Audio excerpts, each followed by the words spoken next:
Fine. Good.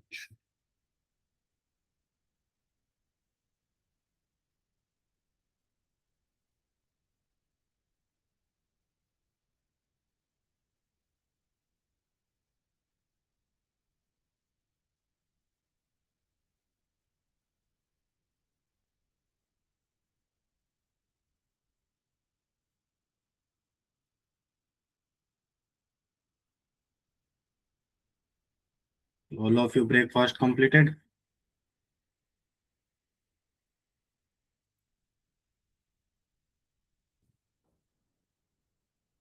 नहीं, yes, no, why?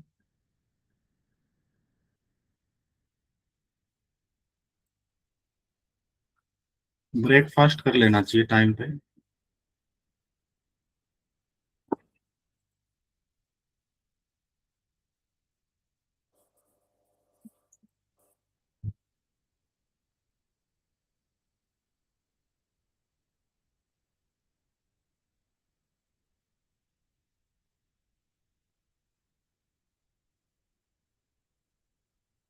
So I think we need to start now.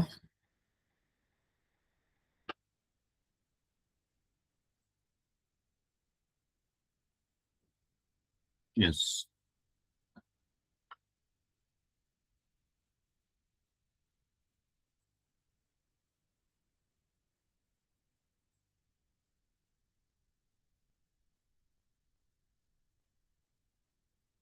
So in last class, we already started sequence and series topic, और कुछ portion इसमें बच गया। Portion तो क्या बच गया था, अपन को कुछ क्वेश्चन और देखने थे, तो क्वेश्चन अपन देख लेते हैं अभी। कहाँ तक हो गया था अपने? Let's-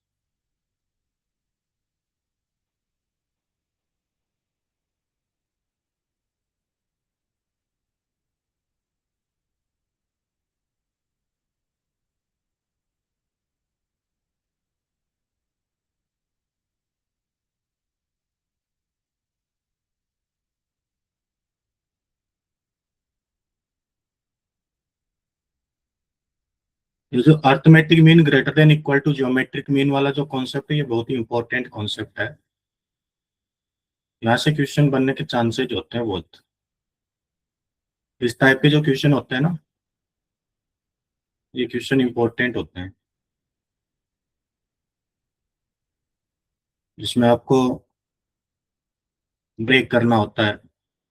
इस क्वेश्चन को अपन ने एक्सप्लेन किया था कि a+b+c+d 11 है।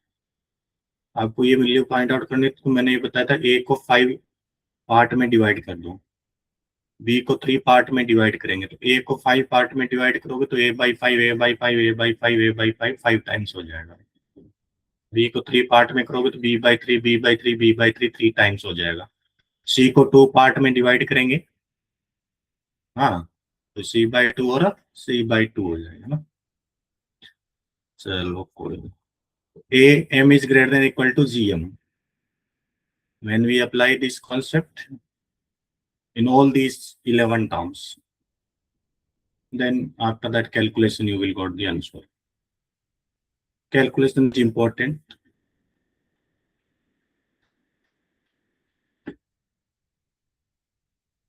Hmm.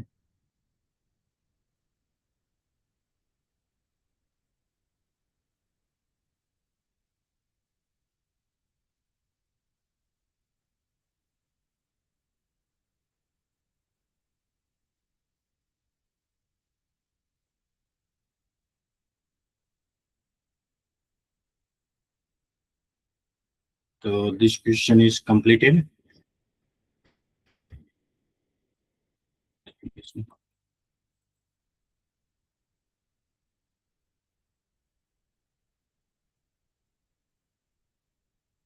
Hmm. इस क्वेश्चन को मैंने होमवर्क में दिया था, किसी ने अटेम्प्ट किया इस क्वेश्चन को? वैसे सॉल्यूशन दे रखा, विदाउट सॉल्यूशन किसी ने देखा इस क्वेश्चन को? समझ में आया? दिस क्वेश्चन कंप्लीटेड और not? Yes, Sandeep Singh, yes.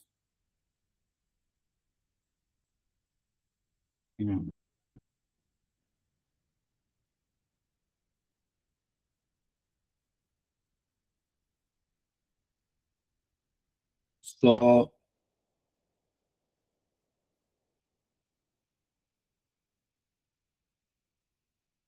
sigma notation we already started. If we know rth term, then summation of series we write down by sigma of PR. PR means rth term only. Check formula थे sum of natural number, sum of square of natural number, sum of cube of natural number. We already discussed. अब ये जो sigma series में nth term find out किया जाता है, इसके अलग अलग मेथड होते हैं। दो ही मेथड होते हैं। एक तो आपको ये ध्यान में रखना है कि एक तो आप डायरेक्ट ऑब्जर्वेशन से हम nth टर्म फाइंड आउट कर लेते हैं कई बार, लेकिन कई बार डायरेक्ट ऑब्जर्वेशन भी काम नहीं आता, हमें कुछ मेथड लगाना पड़ता है जिसको हम बोलते हैं method of difference. Method of difference में क्या होता है कि जो टर्म्स होते हैं Sn को वापस उसी वापस once again we need to write down this Sn and removing after one place. After one place. So after one place we need to write down it.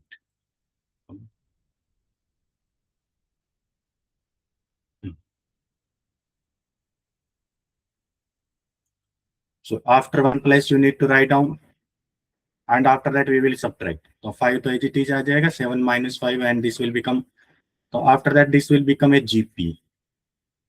तो ये मेथड सम ऑफ डिफरेंस हम तभी लगा सकते हैं जब आपके पास में ये जो डिफरेंस है वो या एपी में आ जाए या जीपी में आ जाए, तब हम क्या कि फिर इसका सिग्मा निकाल लेंगे, फिर summation upon directly find out, A N को इधर शिफ्ट करेंगे तो nth टर्म आ जाए।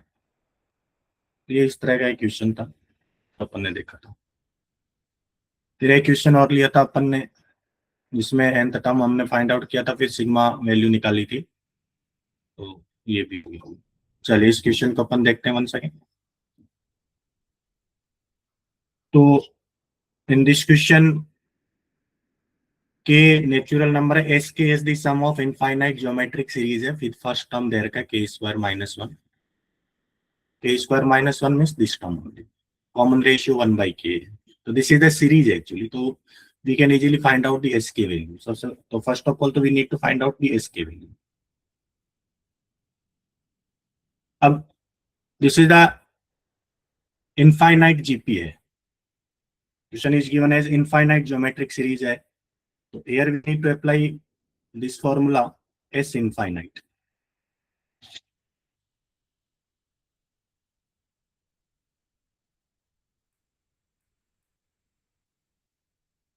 S infinite that is equal to obviously A upon 1 minus R. When we apply this A means first term is k square minus 1 upon k power 0, you can write down, but k power 0 is always 1, divided by 1 minus common ratio is 1 by k. When we simplify this, then we will got this answer, k square minus 1 can be written as k minus 1 into k plus 1, a square minus b square, all of you, divided by, when you take LCM, so k minus 1 upon k. So k minus 1 cancel out, and this k is multiplied in numerator, it will become k into k plus 1.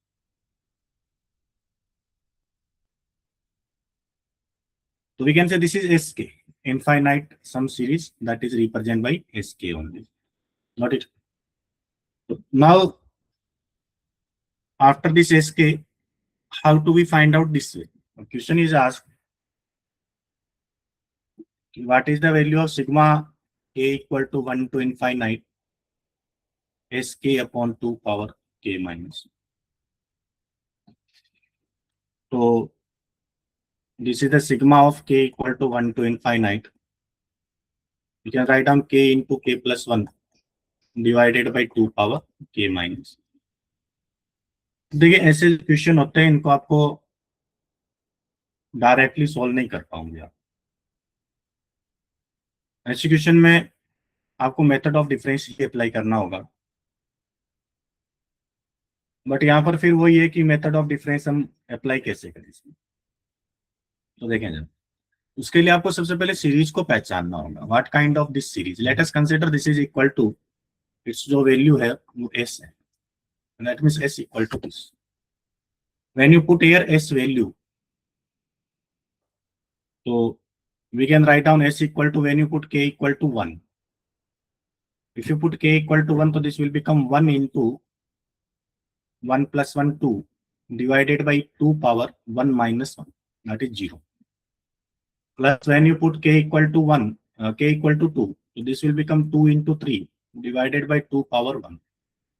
Plus when you put k equal to 3, so 3 into 4, divided by 2 power 2.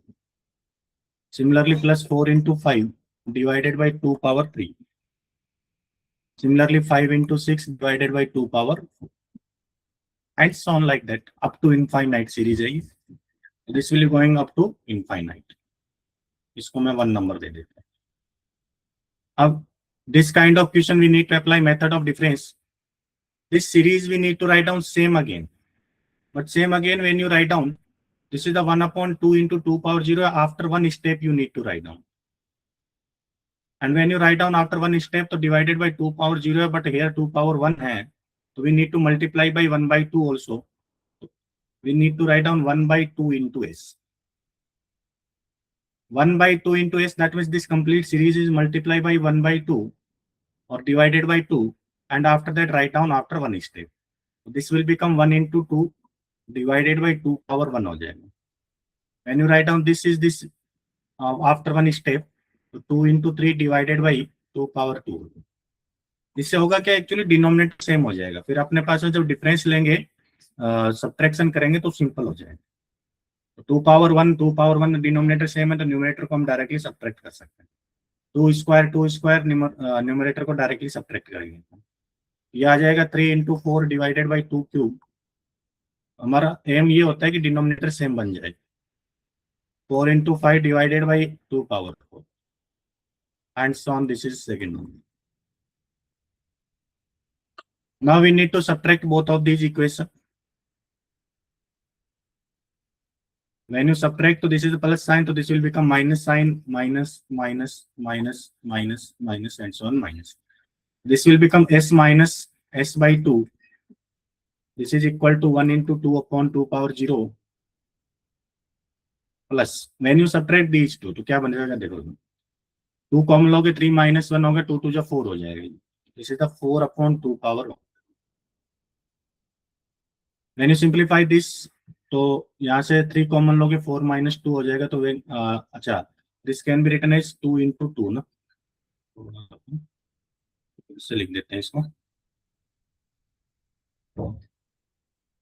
This is write down 2 into 2. यहाँ से जब 3 common लोगे तो ये आ जाएगा 3 into 2 divided by 2 square. यहाँ से 4 कॉमन लोगे तो 4 into 2 डिवाइडेड बाई 2 क्यूब. यहाँ से 5 कॉमन लोगे तो 5 into 2 divided by 2 power. And so on like that up to infinite. थोड़ा सा सिंप्लीफाई कर लेते हैं इसको. तो ये s माइनस s बाई 2 हो गया ओनली. ये 1 into 2. अच्छा, from this complete series we can take 2 common.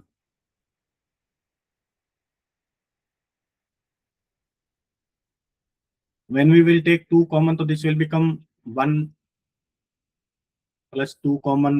So this is the 2 by 2 plus 3 by 2 square, 4 by 2 cube, 5 by 2 power, and so on like that up to infinite. We can say s by 4 equal to ये आ जाएगा. S by 4 equal to 1 plus 2 by 2. This is also one of this. Plus 3 by 2 square plus 4 by 2 plus 5 by 2 power 4 and so on like that. Correct? तो अब ये मेरे पास में एक third equation बन गई. इसको मैं थर्ड नंबर नाम दे दूं.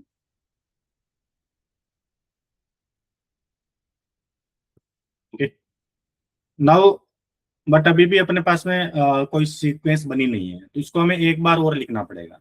इसको बोलते हैं AGP. That is called as AGP. 1 2 3 4 5 ये तो एपी में है, और डिनोमिनेटर जो 2 स्क्वायर 2 क्यूब 2 पावर 4 है, ये जीपी में. तो that is called as AGP. तो अगेन डिनोमिनेटर में 2 है, तो इसको 1 by 2 से मल्टीप्लाई करके one more time we will write down. यहां से आ जाएगा 1/2 ओनली। इसको आफ्टर वन स्टेप लिखोगे तो दिस इज अ 2/2 इसको। This is right down after one step तो 3/2 cube. You need to write down after one step. This is write down 4/2 power 4, and so on like that up to infinite terms. Again, we will subtract minus, minus, minus, minus, and so on. So many times we need to subtract 2 times, 3 times also. Now these two are subtract. This is the third equation. This is the equation number 4. तो यहाँ पर आपको लगाना है equation number 3 minus equation number 4। ये आ जाएगा s/4 minus s/8 हो गया ये। और this is equal to 1, 2 minus 1 तो 1/2 प्लस 3 माइनस 2 तो this is 1/2 square plus 4/2 cube, sorry 1/2 cube plus 5 minus 4 करोगे तो this is 1/2 power 4, and so on up to infinite terms. अब आप देख सकते हो this is pure GP of infinite terms. ये क्या हो गई? This is the sum of GP of infinite terms. Got it? s/4 minus s/8, when you subtract these two, so this will become s/4 common 1 minus 1/2, so this is s/8 only. s/8 equal to, we need to write down sum of infinite term GPA, so a/1 minus r, 1 minus 1/2. When you simplify, this will become s/2 equal to s/8 equal to 1/1/2. So 1/1/2. No?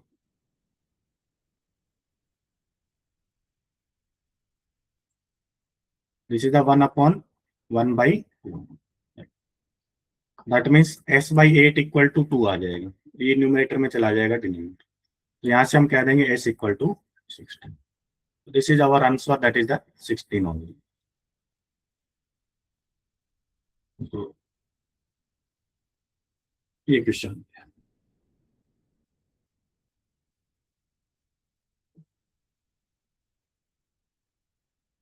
Right है ना? Mistake तो नहीं हुई ना? एक second, answer given नहीं है।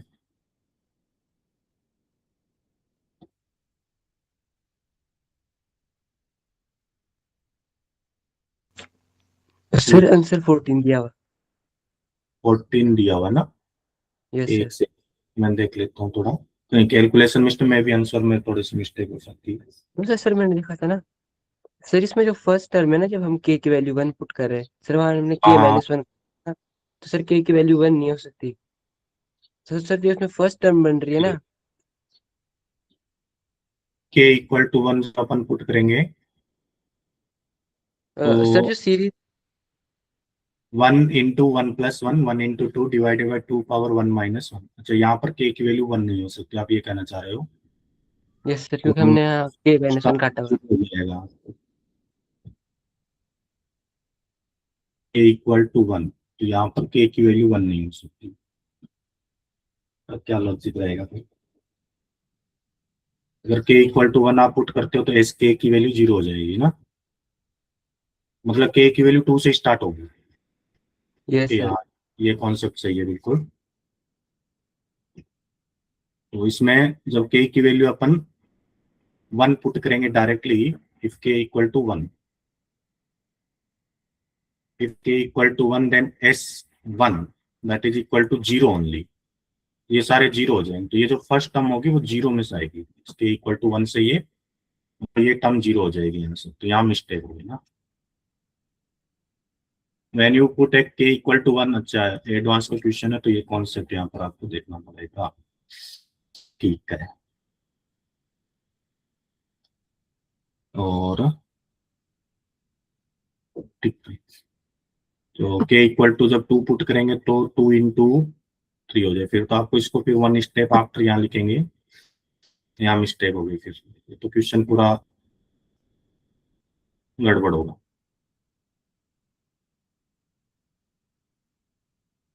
Sir ऐसे तो ठीक है ये, क्योंकि सर जो इसमें हमने फाइंड किया हुआ ना हम्म, सर, अच्छा इसका देखो सॉल्यूशन सर, देखो, ठीक तो सर उसमें जो फर्स्ट टर्म बन रही है वो 2 बन रही है, बट सर हमने उसको कंसीडर नहीं किया, तो हम फाइनल आंसर में से अगर 2 को सब्सट्रैक्ट कर देते तो ठीक हो सकता है हाँ ना। ये भी हो सकते हैं। मतलब फर्स्ट टर्म यहाँ पर अपन पहले 2 लेके अपन ने सोल्व किया तो 16 आया था। अगर अपन फर्स्ट टर्म 2 लेते हैं तब अपने पास में आंसर 16 आता है। तो यहाँ पर अपन 16 में से 2 माइनस कर देंगे, चलो कोई नहीं, ठीक है। फाइनली अपन ये कहेंगे कि S dash equal to 16 minus 2 कर देंगे, ठीक है। 16 माइनस 2 इक्वल टू 40।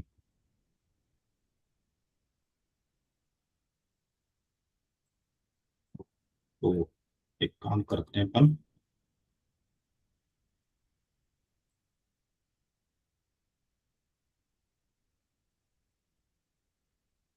एक काम करते हैं अपन, इस कैलकुलेशन को अपन यहाँ पर 1 लेके इक्वल टू 1 लेके ही सोल्व कर देते हैं, क्योंकि दिक्कत ये है ना कि यहाँ पर मैं 2 लेके ही सोल्व कर रहा हूँ एक बार। तो उससे क्या होगा, calculation 1 into 2 upon 2 power 0 as it is. फिर अपन इसको सोल्व कर लेंगे, एस की वैल्यू हो जाएगी।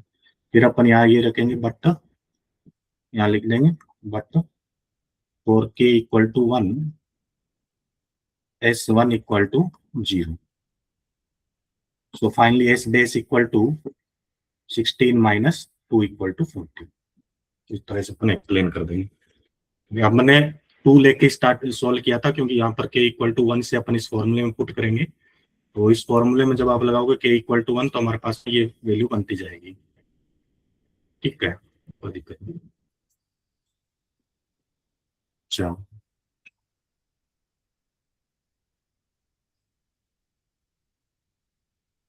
सॉल्यूशन में के इक्वल टू 1 के लिए S1 T1 की वैल्यू डायरेक्टली 0 लिखी हुई है वहां से। हियर दिस इज मेंशन के इज नॉट इक्वल टू 1। तो इस क्वेश्चन में भी मुझे लगता है थोड़ी सी प्रॉब्लम है इसमें, क्योंकि इसको k is not equal to 1 mention करना चाहिए था। जनरली एडवांस का जो क्वेश्चन प्रॉपर फॉर्मेट में होता है ना, उसमें सब जगह मेंशन होता है कि के इज नॉट इक्वल टू 1, क्योंकि अगर के इक्वल टू 1 हो गया फिर तो ये सारे जीरो हो जाएंगे। 0 0 0 0 0 0 प्लस 0 0 हो जाएगा, फिर तो ये सीरीज ही नहीं बन पाएगी। तो यहाँ पर इसको क्वेश्चन में मेंशन होना चाहिए था ये कि के इज नॉट इक्वल टू 1। वैसे एडवांस का जो प्रॉपर फॉर्मेट का क्वेश्चन होता है उसमें सब चीजें मेंशन होती है, k is not equal to 1। Not it. चलो कोई, इस क्वेश्चन में ये मेंशन नहीं था। तो इस टाइप का जो क्वेश्चन होता है ना, ये एक्चुअली एडवांस में तो कंप्लीटली क्वेश्चन वैसे दिया जाता है कि हाँ इसमें के इज नॉट इक्वल टू 1 है, तो उसमें तो बोनस का या फिर वापस रीचेक वगैरह का उसका कॉन्सेप्ट नहीं लगता। बट मेंस के अंदर कई बार इस तरह की मिस्टेक आती है ना, तो उसमें फिर वो बोनस में जाता है क्वेश्चन हमेशा, तो कोई दिक्कत नहीं। चलिए नेक्स्ट अपन बात करते हैं इसमें। Let this is a sequence such that the a not equal to a1 equal to 0, an plus 2 equal to 3 times of an plus 1 minus 2 an plus 1 given है। तो आप इसकी वैल्यू निकालनी है, ठीक है। देखते हैं जरा। वैसे अपन अगर इस सीक्वेंस को देखें तो सीक्वेंस कुछ इस तरह से बन रही है, an प्लस 2, इसको मैं माइनस दे देता हूँ, minus 3 times of an plus 1 minus 2 times of an plus हो जाएगा यहाँ से, दिस इज इक्वल टू 1 होगी। तो मुझे ये वैल्यू निकालनी है ना। अगर अपने 825 कॉमन लेंगे तो यहाँ से आ जाएगा 823 माइनस 2 टाइम्स ऑफ 822 ओनली, और यहाँ से भी ये कुछ बनेगा। तो मुझे कुछ इस तरह से बनाना है कि ये ऐसा कुछ फॉर्मेट बन जाए तो ठीक है मेरे पास। मतलब 823 माइनस 2 इंटू 822 यहाँ से आएगा ना, माइनस 2 इंटू 822 ये नहीं देगा। चलो ठीक है, तो यहाँ पर भी अपन मेथड ऑफ डिफरेंस लगाने की कोशिश करेंगे, लेकिन यहाँ पर मेथड ऑफ डिफरेंस वैसे लगेगा वी एन मेथड से। दैट मीन्स एन की वैल्यू पुट करो आप जरा, when we put here n equal to 1, so this will become a3 minus 3 times of a2 plus 2 times of a1, that is equal to 1. When we put n equal to 2, so this will become a4 minus 3 times of a3 plus 2 times of a2, that is also equal to 1. When we put n equal to 3, so this will become a5 minus 3 times of a4 plus 2 times of a3, that is also equal to 1. n equal to 4, तो a6 minus 3 times of a5 plus 2 times of a4, that is also equal to 1. अच्छा, इस series को अगर अपन देखें तो this is the A3 minus 3 times of A3 और plus 2 times of A3, यानी कि A3 minus 3 A3 plus 2 A3, ये कंप्लीटली 3 टर्म्स कैंसिल आउट हो जाएगी यहाँ से। ये जैसे A4 है, A4 minus 3 A3 plus 2 A2, ये कंप्लीट कैंसिल हो जाएगी इस तरह से। इसको बोलते हैं VN cancellation method, VN cancellation method. ये कॉन्सेप्ट हम बेसिकली उसमें भी लगाते हैं, इनवर्स ट्रिग्नोमेट्रिक। जब ITF जब अपन पढ़ते हैं तो उस केस में भी ये कॉन्सेप्ट लगा के अपन इनवर्स ट्रिग्नोमेट्री की वैल्यू फाइंड आउट करते हैं, उस चैप्टर में देखेंगे। That is called as VN cancellation method, यानी कि इस तरह क्रॉस कैंसिल होते हैं ये चीजें, पता होगा आप लोगों को। n=5 रखोगे तो A7 minus 3 times of A6 प्लस A2 times of A5, that is also equal to 0, यानी कि A5 minus 3 A5 and so on, this is also, यानी 3 कॉलम्स कैंसिल आउट हो रहे हैं। लास्ट में वैल्यू पुट करते हैं जब n=n होगा। तो जब n=, अगर मैं पहले n-2 पुट कर देता हूँ, n-2 पुट करोगे तो यहाँ आएगा an minus 3 times of a n हो गया, तो इससे एक कम, तो an-1 हो गया, plus 2 times of a n-2 हो जाएगा, दैट इज इक्वल टू 1। जब अपन n=n-1 पुट करेंगे तो ये आ जाएगा an+1 minus 3 times of a n और plus 2 times of an-1, that is also equal to 1। और जब अपन n=n पुट करेंगे, n replace by n only, तो लास्ट टर्म आएगी an+2 minus 3 times of an+1 और plus 2 times of an, that is also equal to 1। अब देखिए जरा, एंड्स ऑन लाइक दिस, ये 1 है यहाँ पे, एंड्स ऑन। अब यहाँ पर ये लास्ट टर्म ये वाली कैंसिल आउट हो जाएगी इस तरह से, और उससे ऊपर वाली सारी टर्म्स कैंसिल आउट हो जाएगी, इससे ऊपर वाली सारी टर्म्स कैंसिल आउट हो जाएगी। अब मेरे पास में जो टर्म्स बच रही है, when we add all these three, here we need to adding, यहाँ पर सबको अपन ऐड कर लेंगे। जब अपन ऐड करेंगे तो देखना जरा, यहाँ पर एक तो an+2 बच रहा है मेरे पास में, और यहाँ से ये आ रहा है माइनस का 3 टाइम्स ऑफ an+1, और ये आ जाएगा प्लस का an+1, तो ये माइनस का 2 हो जाएगा ना, ठीक है। और और क्या बच रहा है यहाँ से, देखिए यहाँ से माइनस का 3a2 प्लस का 2a1, तो यहाँ से एक माइनस का 3a2 बच रहा है, प्लस का 2a1 बच रहा है, और प्लस का 2a2 बच रहा है, and this is equal to, ये आ जाएगा 1+1+1+1 प्लस अप टू 1 तक, तो ये आ जाएगा यहाँ से n, 1+1+1+1 up to n times. यहाँ से आ जाएगा an+2 minus 2 times of an+1, और ये आ जाएगा -3, तो प्लस 2a1 माइनस a2, और दिस इज इक्वल टू 111, तो ये ना जाए। अब हमारे पास में क्या क्या गिवन है, देखो a0 गिवन है, a1 गिवन है, a0, अच्छा a2 नॉट गिवन ना, a2 वैल्यू हमें फाइंड आउट करनी पड़ेगी, a2 अपन फाइंड आउट कर लेते हैं।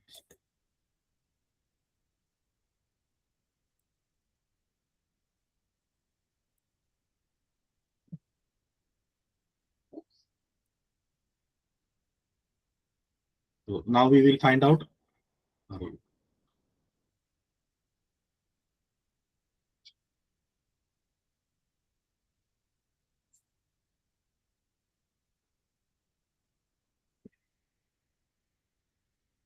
तो now we will find out a2 यहाँ से इस फॉर्मूले से निकाल देते हैं, जब n=, अपन पुट करेंगे a2 निकालना है तो n=0 पुट कर देते हैं, इफ n=0, n=0, तो ये आ जाएगा a2 minus 3 times of a1 plus 2 times of a0, that is equal to 1। अब a1 a0 तो 0 0 है ही, तो a2 minus 0 plus 0 equal to 1, यहाँ से a2 की वैल्यू आ जाएगी, this is a2 equal to 1, a2 की वैल्यू यहाँ पुट कर देते हैं, this is an+2 minus 2 times of an+1, और प्लस ये 0 हो गया, -1 हो गया, इक्वल टू n हो गया। यहाँ से हम ये कह देंगे an+2 minus 2 times of an+1, this is equal to n+1। ये हमारे पास में एक रिलेशन आता है,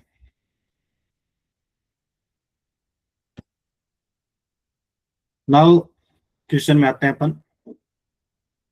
तो question is ask something like this कि A25 minus 2 into A23, A25 into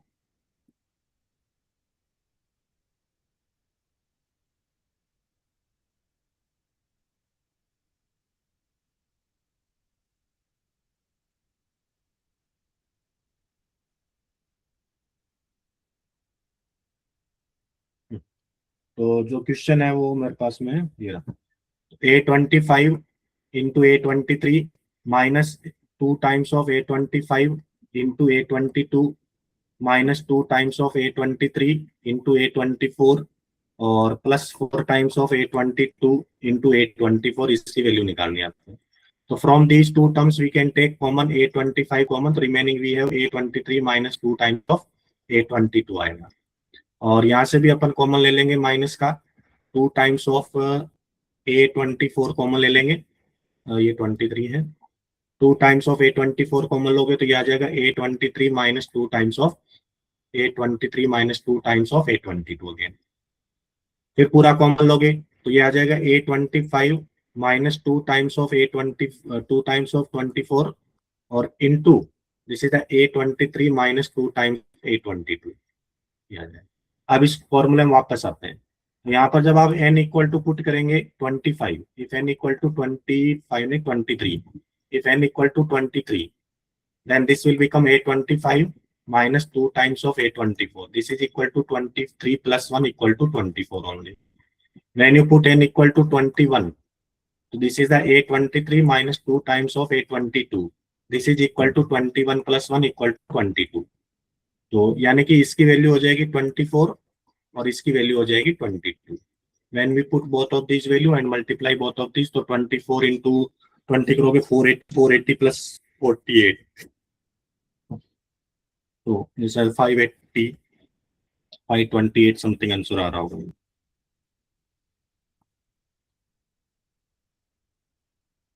got it. तो ये कॉन्सेप्ट है यहाँ पे इसका, अच्छा क्वेश्चन है वैसे। सॉल्यूशन इसका दिया हुआ है। एक क्वेश्चन और ले लेता हूं मैं, उसके बाद अपन नेक्स्ट चैप्टर स्टार्ट करते हैं। ये भी अच्छा क्वेश्चन है। L1 L2 L100 conjugative terms है एपी के, कॉमन डिफरेंस D1 है, let W1 W2 W100 conjugative terms है अनदर एपी के, कॉमन डिफरेंस D2 है, D1 into D2 equal to 10 है, product of D1 D2 given है। R I एक rectangle है जिसकी लेंथ एल आई है और W one, L I means this length L1 L2 L3 and W I ये width है, W1 W2 W100 तक। एरिया इसका ए आई हो गया। पहले तो ये बात आती है what is the area of rectangle. तो जब अपन लिखेंगे एरिया ऑफ रेक्टेंगल तो ए आई इक्वल टू हो जाएगा L I into W I, L I into length into width, simple concept, length into width, Li into Wi, that is the area of rectangle. Question is say कि A51 minus A50, इसकी value दे रखी है आपको 1000। एक तो ये concept. अब A51 का मतलब ये हो गया L51 into W51 minus L50 into W50, that is equal to 1000, ये गिवन है आपको।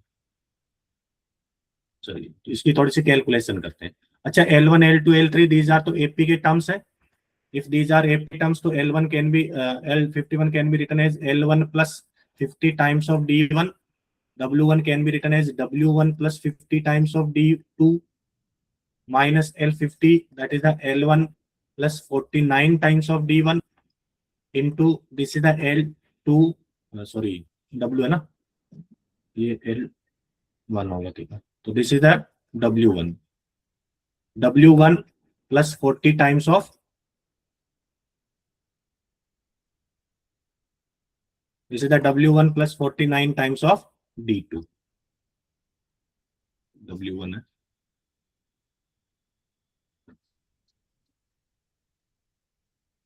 And this is equal to 1000। थोड़ी सी कैलकुलेशन करते हैं। L1W1 प्लस ये आ जाएगा 50 टाइम्स ऑफ D1 W1 एक plus 50 times of D2 L1 second, minus का साइन आएगा, L1W1 अगेन, और ये आ जाएगा माइनस का 49 टाइम्स ऑफ D1W1, माइनस का 49 times of D2 into L1, और प्लस नहीं माइनस, ये आ जाएगा 49 स्क्वायर इंटू D1 D2। ये भी 50 स्क्वायर इंटू D1 D2 यहाँ नहीं लिखा आपने ना, मिस्टेक हो जाएगी अभी।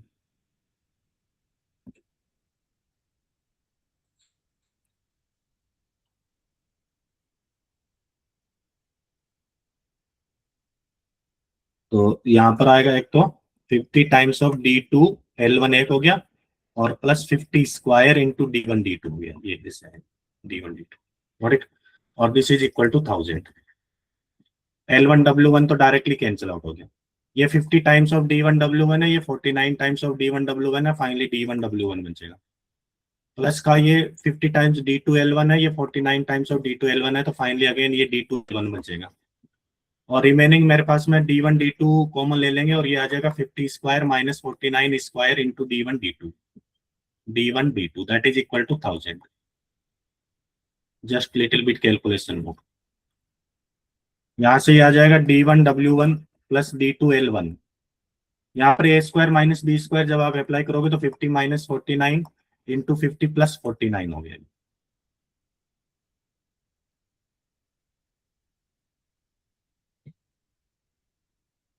Fifty plus 49 into D1 D2 की वैल्यू 10 गिवन है क्वेश्चन में, इक्वल टू 1000। यहाँ से D1W1 प्लस D2L1, 49 50 माइनस ये 1 हो गया, इंटू ये आ जाएगा 99 इंटू 10 करोगे 990 हो गया, that is equal to 1000। 1000 minus 990 करोगे तो D1W1 plus D2L1, this is equal to 10 only. ये मेरे पास में एक रिलेशन आता है D1W1 और L1D2 में। This is one concept. But now question is ask कि what is the value of A100 minus A90। A100 minus A90 की वैल्यू पूछी क्वेश्चन। यहाँ से मैं ये लिखूंगा A100 now, A100 minus A90। A100 minus 90 का मतलब ये हो गया L100 W100 minus L90 into W90। अब L100 जब निकालोगे तो this is the L1 plus 99 times of D1 into this is the W1 plus 99 times of D2 minus 90 करोगे तो this is the L1 plus 89 times of D1 into W1 plus 89 times of D2। When we simplify again, this is the L1W1 L1W1 यहाँ से cancel out हो जाएगा, मैं direct लिख रहा हूँ यहाँ से। ये 99 टाइम्स ऑफ D1W1 होगा, 99 टाइम्स ऑफ D1W1, और यहाँ से आएगा 89 टाइम्स ऑफ D1W1, तो फाइनली ये आ जाएगा 99 माइनस 89 इंटू D1W1, ये एक बच रहा है मेरे पास में। प्लस यहाँ से आएगा 99 D2L1, और ये आएगा 89 टाइम्स ऑफ D2L1, तो ये भी आ जाएगा 99 माइनस 89 इंटू D2L1। और फिर जो बचेगा 99 स्क्वायर D1 D2, यहाँ से 89 स्क्वायर, तो प्लस ये आ जाएगा 99 square minus 89 square into D1 D2। यहाँ पर आपको ए स्क्वायर माइनस बी स्क्वायर वाला कॉन्सेप्ट अप्लाई करना है। ये आ जाएगा 10 times of D1W1 plus 10 times of D2L1, और plus this will become 99 minus 89 into 99 plus 89।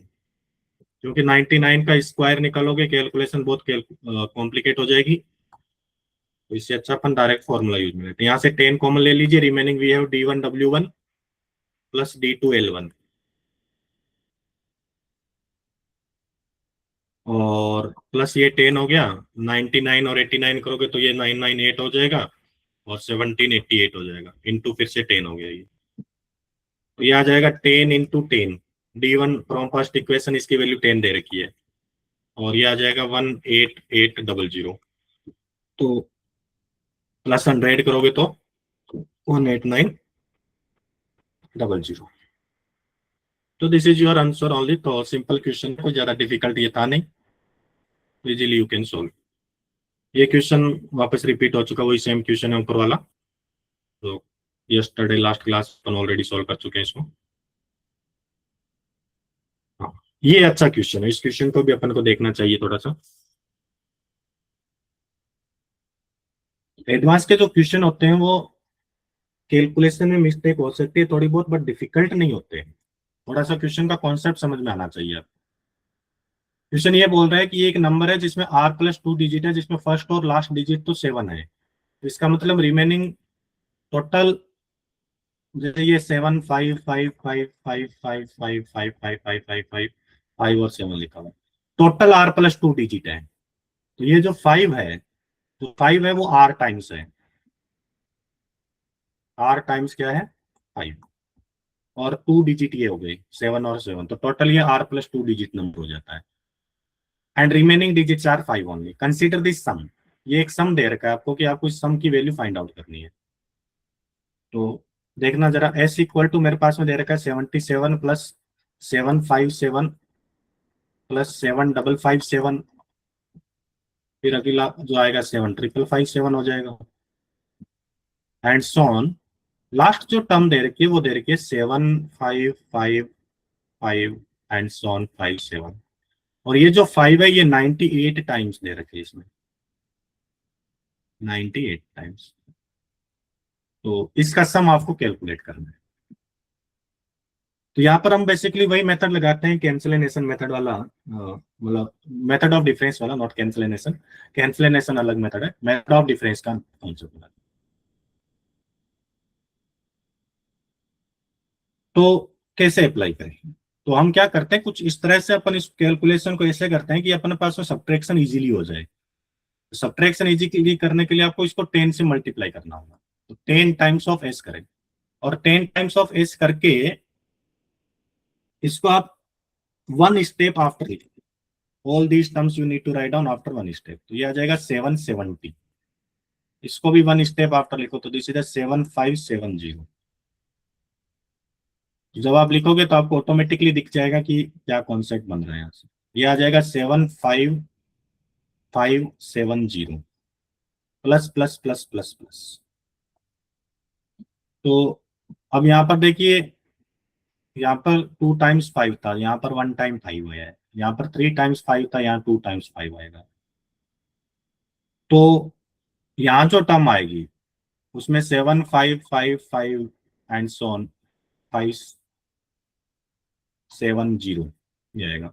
लेकिन ये जो 5 है यहाँ पर, ये 597 टाइम्स ही रहेंगे। Got it? लेकिन जो नेक्स्ट जो टर्म आएगी वो आएगा ऐसे 7555 एंड सो ऑन 570। यहाँ पर ये जो 5 है, ये 5 है 98 टाइम्स।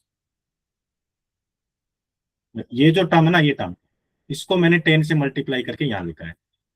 इस वाले टर्म को 10 से मल्टीप्लाई करके यहाँ लिख दिया मैंने, और यहाँ जो टर्म थी उसको यहाँ लिखा है मैंने।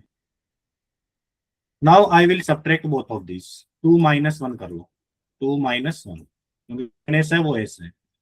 When we will do 10 minus 2 minus 1, तो this will become 10s minus S. This is equal to, तो इसको माइनस कर रहे हैं ऊपर वाले टर्म को, तो ये माइनस हो जाएगा, ये माइनस हो जाएगा, ये माइनस हो जाएगा, ये माइनस हो जाएगा, एंड सो ऑन, ये माइनस हो जाएगा। तो ये माइनस का 77 तो एक हो गया। यहाँ पर 770 माइनस 757 करोगे तो ये मुझे लगता है 13 आएगा, आपको पता होगा ये 770 माइनस 757 13 आ गया। यहाँ जब इसको सब्ट्रैक्ट करोगे तो ये भी 13 आएगा, इसको करोगे तो भी 13 आएगा, एंड सो ऑन। जब इन दोनों का सब्ट्रैक्शन करोगे तो भी 13 आएगा, और ये 13 कितनी बार आएगा ये इंपॉर्टेंट है यहाँ पर। How many times this 13 will come, तो ये आपको देख लीजिए। यहाँ पर 1 टाइम 5 था, 2 टाइम्स 5 था, यहाँ 3 टाइम्स 5 था, और यहाँ पर 98 टाइम्स 5 है। ये जो 13 13 जो है ये 98 टाइम्स आएंगे यहाँ पे, 98 टाइम्स 13, और प्लस ये next term as it is रहेगी 755555 55570 5 यहाँ पे। और यहाँ पर ये जो 5 है ये 98 टाइम्स है।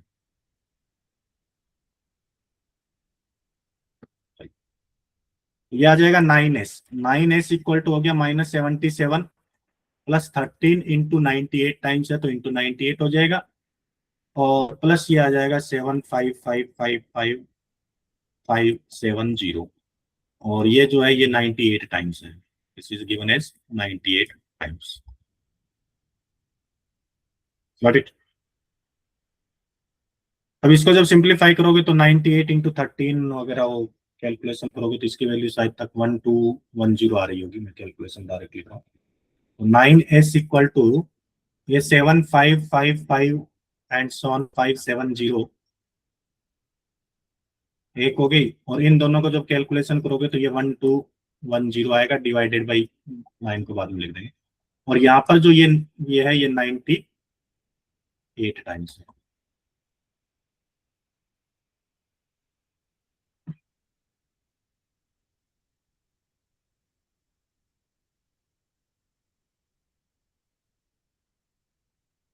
वन टू वन जीरो याद आएगी।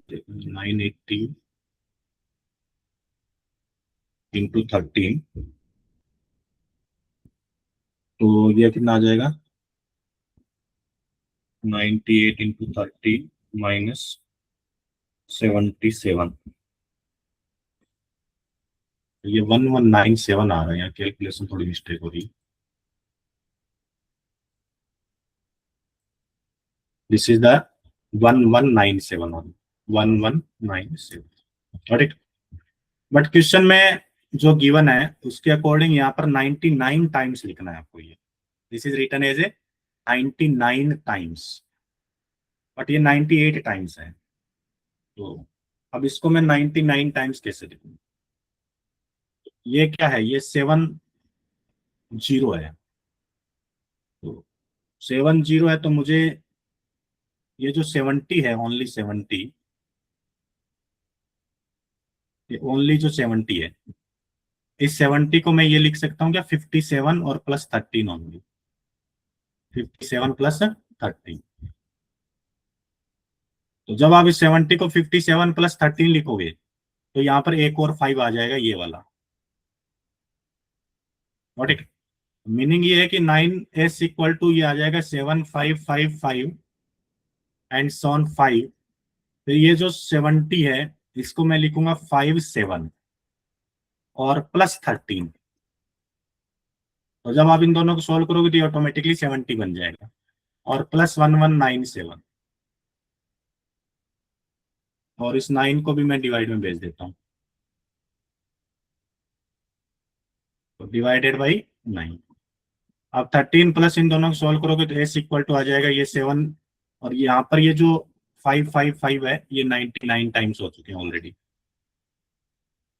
दीज आर दी 99। ये जो 70 था, इस 70 को मैंने लिखा 57 प्लस 13। तो जब 57 लिखोगे तो 70 का ये वन मोर टाइम आ जाएगा। ये 75555557 और प्लस इन दोनों को ऐड करोगे तो 121 आ जाएगा। 1213 है ना? ठीक है। और डिवाइडेड बाई 9। और यहाँ पर ये जो 555 है ये 99 टाइम्स है। ये इस टाइप का क्वेश्चन है, बड़ा ही अच्छा क्वेश्चन है। मतलब एक टाइप से रीजनिंग टाइप का क्वेश्चन लग रहा है, क्योंकि यहाँ पर कहीं पर भी एपीजीपी का कॉन्सेप्ट तो कोई लग ही नहीं रहा, और एडवांस में पूछा गया है क्वेश्चन है। और ये बोल रहा है कि इसकी वैल्यू m है और ये n है। मैं ये कह सकता हूँ m इक्वल टू 1210 हो गया और n इक्वल टू 9 हो जाएगा। Question is ask what is the value of m plus n, तो 1219 आंसर आ जाएगा। राइट। तो ये कॉन्सेप्ट है यहाँ पर सीक्वेंस एंड सीरीज का।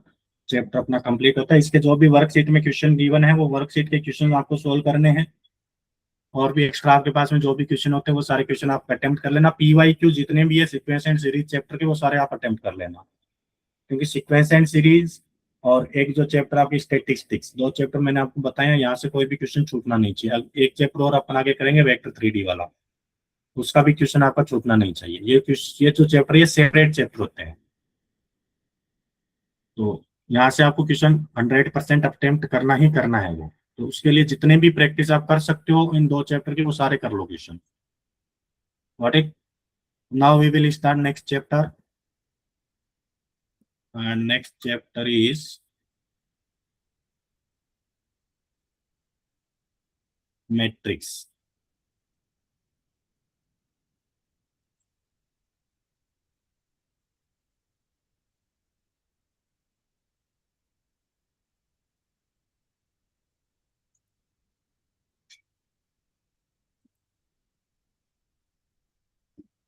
just it.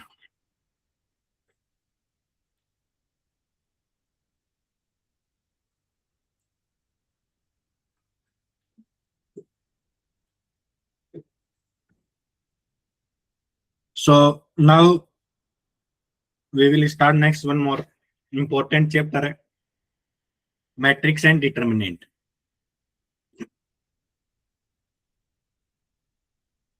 तो मैट्रिक्स एंड डिटर्मिनेंट इसमें एक्चुअली में ये दो पार्ट में होता है, एक मैट्रिक्स का पार्ट है और एक डिटर्मिनेंट का पार्ट है। जो डिटर्मिनेंट होता है वो एप्लीकेशन ऑफ मैट्रिक्स है। पहली बात तो ये कि मैट्रिक्स का मतलब क्या है। मैट्रिक्स तो सबको ही पता है कि जो मैट्रिक्स होते हैं, अब इस तरह से एक ब्रैकेट बना देते हैं, इसमें एलिमेंट्स लिख देते हैं, उसको मैट्रिक्स बोलते हैं ना। इसका सिंपल मीनिंग ये मतलब कॉन्सेप्ट ये है कि हमारे पास में लॉट ऑफ डेटाज होते हैं, बहुत सारे डेटा होते हैं। उन सारे डेटाज की कैलकुलेशन बहुत डिफिकल्ट होती है। जब हमारे पास में 1500 तक के एलिमेंट्स जब हमारे पास में आ जाए, कोई डेटा आ जाए कहीं पर, तो 1500 डेटा हो गया, तो उनकी कैलकुलेशन कैसे करोगे आप? एडिशन, सब्ट्रैक्शन, मल्टीप्लीकेशन वगैरह कैसे करेंगे? तो उसके लिए क्या करते हैं कि ये जितने भी डेटाज होते हैं उन सबको एक रेक्टेंगुलर अरेंजमेंट में इनको अरेंज कर देते हैं इस तरह से एरे में। और जब आप इन सबको अरेंज करके और फिर आप जब कैलकुलेशन करते हैं तो कैलकुलेशन थोड़ी सिंपल हो जाती है। तो इसलिए हम बेसिकली मैट्रिक्स का कॉन्सेप्ट जो है होता है वो पढ़ना होता है हमें। तो यहाँ पर जो 11th-12th में जो हम पढ़ते हैं मैट्रिक्स का बहुत बेसिक कॉन्सेप्ट हम पढ़ते हैं। आगे आप हायर क्लासेज में जाते हो तो मैट्रिक्स का ब्रॉड लेवल पर अपन देखते हैं मैट्रिक्स डिटर्मिनेंट। तो यहाँ पर हम बात करते हैं मैट्रिसेस की। तो जो सिलेबस है, अकॉर्डिंग टू सिलेबस, मैट्रिक्स के अंदर एक तो रेक्टेंगुलर एरे, मतलब किस तरह से रेक्टेंगुलर को मैट्रिक्स को रिप्रेजेंट करते हो, addition, multiplication, product of matrices, transpose matrix, elementary transformation, वैसे इतना इंपॉर्टेंट नहीं है advance competition exam like. Determinant of square matrix order up to 3 only. यहाँ पर कंप्लीटली मेंशन है कि जो डिटर्मिनेट आपको कैलकुलेट करना है वो अप टू ऑर्डर 3 ही लेना है आपको, order up to 3 only. Adjoint of matrix, inverse of square matrix, ये इनवर्स भी आपको ऑर्डर अप टू 3 ही लेना है, आपको आगे नहीं जाना है। वैसे मैट्रिक्स डिटर्मिनेट वगैरह 4 ऑर्डर के लिए भी कैलकुलेट किया जाता है, बट यहाँ पर अपन क्या हुआ है कि 3 तक ही लेना है, तो हम 3 तक ही बात करेंगे। प्रॉपर्टीज ऑफ दीज मैट्रिसेस,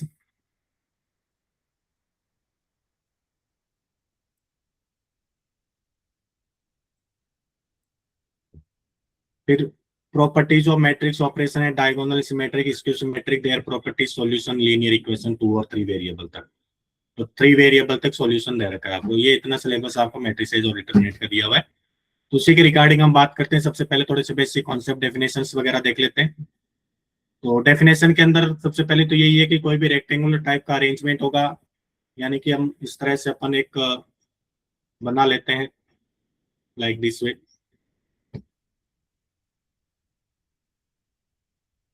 तो ये जो बॉक्स होता है, इस बॉक्स के अंदर अपन बहुत सारे डेटाज होते हैं वो लिख देते हैं, ABC 1 2 3 4 5 6 टाइप, इस तरह से कुछ भी अपन डेटा लिख देते हैं यहाँ पे। तो ये जो अरेंजमेंट है, इसी अरेंजमेंट को अपन बोलते हैं matrix. This arrangement itself is called as matrix. अब ये हर बार अपन ये चीज लिखें, इससे अच्छा है कि हम एक अल्फाबेट से रिप्रेजेंट कर देते हैं इसको। वो जो अल्फाबेट होता है वो कैपिटल लेटर का होता है। तो मतलब बार बार आप ये मैट्रिक्स लिखो, उसकी जगह अपन एक सिर्फ कैपिटल लेटर में एक अल्फाबेट लिख देते हैं, capital A, capital A, capital B, capital C, कुछ भी लिख देते हैं। तो वो चीज है यहाँ पे। और ये जो एलिमेंट्स होते हैं ABC 1 2 3, जो भी अपन एलिमेंट लिख रहे हैं, ये एलिमेंट भी अपन बार बार सारे एलिमेंट्स लिखते हैं, इसकी जगह अपन सिर्फ ये लिख देते हैं AIJ, AIJ। यहाँ पर आई का मतलब होता है रो और जे का मतलब होता है कॉलम। कॉलम, तो ये जितने भी एलिमेंट्स है इस तरह से ये रो में चल रहे हैं, ये वाले एलिमेंट रो में चल रहे हैं। R1 फर्स्ट रो है, सेकंड रो है, एंड सो ऑन। और ये i रो है, ये mth रो है। I means ith row. ये M1 लिखा हुआ है तो इसका मतलब that is mth row, RMI। Similarly यहाँ से देखोगे तो ये C1 है, फर्स्ट कॉलम है, ये C2 सेकंड कॉलम हो गया, ये थर्ड कॉलम C3 हो गया, और यहाँ से ये जेथ कॉलम हो गया, इसको CJ बोलेंगे, और इसको CN मतलब nth कॉलम हो गया। Got it? तो AIJ denote the element of ith row and jth column. तो ith रो और jth कॉलम का जो एलिमेंट है वो आपका aij रिप्रेजेंट करेगा। तो इसको हम बेसिकली a11 का मतलब ये हो गया first row first column, element of first row first column. a12 का मतलब ये हो गया फर्स्ट रो सेकंड कॉलम। जैसे ai3 है, ai3 का मतलब हो गया ith row third column, ith row third column. पहले हॉरिजॉन्टल को बोलेंगे फिर वर्टिकल वाला बोलेंगे, वही same to same x, y coordinate की तरह, पहले हॉरिजॉन्टल फिर vertical. Now in this kind of matrix ये जो एलिमेंट होते हैं a11 a22 a33 इनको डायगोनल एलिमेंट्स बोलेंगे। ये जितने भी एलिमेंट है इस तरह से चलते हैं, ये जो एलिमेंट होते हैं इनको बोलते हैं diagonal elements. These are called as diagonal elements. Got it? तो a11 a22 a33 called as diagonal, और इनका जो सम है उसी सम को हम ट्रेस ऑफ मैट्रिक्स बोलते हैं। अगर आपसे ट्रेस ऑफ मैट्रिक्स अभी आगे बात करेंगे अपन, उसमें लिखेंगे। मैट्रिक्स को डिनोट करने के लिए कैपिटल लेटर और इंग्लिश में अल्फाबेट यूज में ले लेते हैं। ऑर्डर ऑफ जो मैट्रिक्स होता है उसको हम m क्रॉस n से रिप्रेजेंट किया जाता है। इसका मतलब ये होता है m रो है, m means number of row, number of rows, और n का मतलब होता है नंबर ऑफ कॉलम्स। किसी भी मैट्रिक्स में कितनी रो है कितने कॉलम है उस हिसाब से हम बेसिकली इसका ऑर्डर डिसाइड करते हैं। Number of rows by number of columns, m by n। Next अब कॉन्सेप्ट आता है टाइप्स ऑफ मैट्रिक्स का। टाइप्स ऑफ मैट्रिक्स इंपॉर्टेंट इसलिए हो जाता है क्योंकि कई बार क्वेश्चन के अंदर डायरेक्ट लैंग्वेज लिखी जाती है, वर्ड लिख दिया जाता है कि ये रो मैट्रिक्स है, ये कॉलम मैट्रिक्स है, ये स्क्वायर मैट्रिक्स है। तो इनका मीनिंग आपको पता होना चाहिए ताकि आप ऑटोमेटिकली अंडरस्टूड कर जाओगे कि what is the meaning of it. जैसे रो मैट्रिक्स है, तो रो मैट्रिक्स का मतलब ये हो गया only one row, we have only one row. तो रो मैट्रिक्स का मतलब ये हो गया ओनली वन रो। शॉर्ट में लिख देता हूँ ओनली वन रो। जैसे ए इक्वल टू मैंने लिख दिया 1 2 3 4, ये मेरे पास में एक रो मैट्रिक्स है जो कि 1/4 ऑर्डर की है, 1/4 ऑर्डर, दैट मीन्स 4 कॉलम्स हो गए और 1 रो हो गई। कॉलम मैट्रिक्स, कॉलम मैट्रिक्स का मतलब ये हो गया only one column, only one column, we have only one column. तो जैसे ए इक्वल टू मैंने मैट्रिक्स बना दी इस तरह से 1 2 3 4, ओनली वन कॉलम है तो ये 4/1 ऑर्डर की होगी, 4/1 ऑर्डर का एक कॉलम मैट्रिक्स है, तो only one column represent by m by n। m का मतलब होता है नंबर ऑफ रोज, ठीक है। Square matrix means number of rows equal to number of columns, m equal to n। If number of rows are equal to number of columns. आगे जब अपन पढ़ेंगे determinant, तो डिटर्मिनेंट हमेशा ही स्क्वायर मैट्रिक्स का ही find out किया जाएगा। Determinant is always find out for square matrix.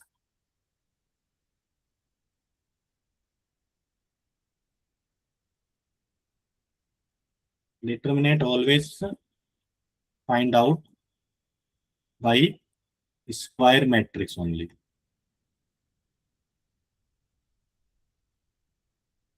तो only for square matrix से ही हम डिटर्मिनेंट फाइंड आउट करते हैं, बाकी किसी मैट्रिक्स का डिटर्मिनेंट फाइंड आउट नहीं किया जाता है। Got it? तो अगर m इक्वल टू n हो जाए, number of rows equal to number of column, तो उसको n बाई, अच्छा मैट्रिक्स को n बाई n से रिप्रेजेंट करेंगे। इसका जो ऑर्डर होगा n बाई n ऑर्डर की मैट्रिक्स होगी। जैसे फॉर एग्जांपल मैंने ये लिख दिया 1 2 3 4, ये 2/2 ऑर्डर की मैट्रिक्स है, यानी कि सेकंड ऑर्डर स्क्वायर मैट्रिक्स। आप इसको ऐसे रीड कर सकते हो कि this is the second order square matrix, ऐसे भी इसको रीड किया जाता है, सेकंड ऑर्डर स्क्वायर मैट्रिक्स और square matrix of order 2।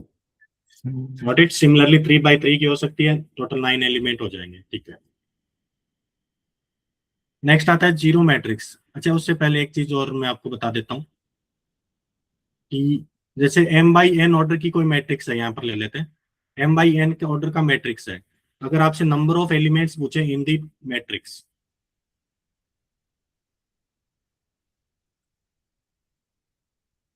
Total number of elements in a matrix is equal to m into n, m into n। m का मतलब हो गया नंबर ऑफ रोज और n का मतलब हो गया नंबर ऑफ कॉलम्स। कई बार कई एग्जाम्स के अंदर, जो छोटे एग्जाम्स होते हैं उनके अंदर पूछ लेते हैं कि मान लीजिए एक 6/7 ऑर्डर का एक मैट्रिक्स है तो जैसे for example for a 6/7 order का कोई मैट्रिक्स है, उसके अंदर टोटल नंबर ऑफ एलिमेंट्स कितने हो जाएंगे, तो टोटल 6 × 7 दैट मीन्स 42 हो जाएंगे। तो ये थोड़ा सा कॉन्सेप्ट आपको ध्यान में रखना है। नेक्स्ट आता है zero matrix. Zero matrix means all elements are zero. All elements are zero. जितने भी एलिमेंट है वो सारे के सारे जीरो होते हैं। ऑल एलिमेंट्स आर जीरो, तो उसको हम जीरो मैट्रिक्स बोल देते हैं। Upper triangular matrix. Upper triangular matrix का मतलब होता है कि अब जैसे वर्ड तो अपर लिखा हुआ है, लेकिन अपर ट्राइंगुलर मैट्रिक्स का मतलब ये होता है कि element below the diagonal elements are zero. ये जो डायगोनल एलिमेंट होते हैं इनके नीचे के जितने भी एलिमेंट है वो जीरो है, उसको बोलते हैं अपर ट्राइंगुलर मैट्रिक्स। जो ये जो डायगोनल है प्रिंसिपल डायगोनल, उसके नीचे के एलिमेंट जो है वो जीरो है। अपर ट्राइंगुलर का मतलब ये होता है कि नॉन जीरो एलिमेंट जो होगा वो ऊपर होगा। इसका मतलब सिंपल ये होता है, जो नॉन जीरो एलिमेंट है वो हमेशा ऊपर रहेंगे, अबोव रहेंगे, अबोव दी प्रिंसिपल डायगोनल। सिमिलरली जैसे लोअर ट्राइंगुलर मैट्रिक्स है, नाम तो लोअर ट्राइंगुलर है, बट जो जीरो एलिमेंट है जीरो हमेशा ऊपर रहेंगे। जीरो ऊपर रहेंगे, नॉन जीरो लोअर साइड रहेंगे। जो नॉन जीरो एलिमेंट है वो लोअर साइड रहते हैं, और जो जीरो होते हैं, जीरो एलिमेंट है, वो हमेशा अप साइड रहते हैं। फिर आता है diagonal element. Diagonal matrix. Diagonal matrix is also important. अब यहाँ से डायगोनल से स्टार्ट होते हैं सारी चीजें। स्क्वायर मैट्रिक्स एक्चुअली हमेशा इंपॉर्टेंट होता है। तो square matrix is said to be diagonal matrix if aij equal to 0 for all I is not equal to j. That means we can say except principal diagonal all elements are 0.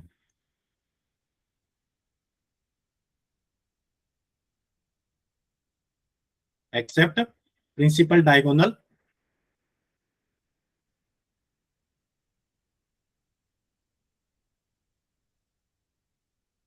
all elements are 0.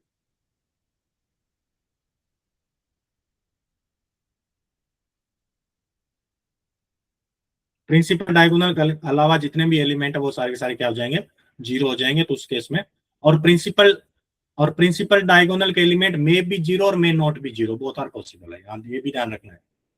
अगर zero matrix है वो भी एक type की diagonal matrix हो सकती है, अगर वो स्क्वायर मैट्रिक्स है तो। यानी कि कोई भी एलिमेंट जीरो भी हो सकता है। तो नॉन जीरो, जीरो और नॉन जीरो दोनों पॉसिबल है, बट एक्सेप्ट प्रिंसिपल डायगोनल तो सारे एलिमेंट डेफिनेटली जीरो होंगे। सिमिलरली स्केलर मैट्रिक्स होते हैं। स्केलर मैट्रिक्स के अंदर जो डायगोनल एलिमेंट होते हैं वो सारे सेम होते हैं। All diagonal elements are same, constant. Diagonal element अगर सेम हो जाए तो उसको स्केलर मैट्रिक्स बोल देंगे अपन। यूनिट मैट्रिक्स होते हैं, जिसको तो यूनिट मैट्रिक्स का तो सबको पता है कि आई से डिनोट किया जाता है, और डायगोनल एलिमेंट्स हमेशा वन रहेंगे। Diagonal elements are always one. Next, equality of matrix. Equality of matrix का मतलब है whenever two matrices are equal. तो two matrices are always equal if their order is same.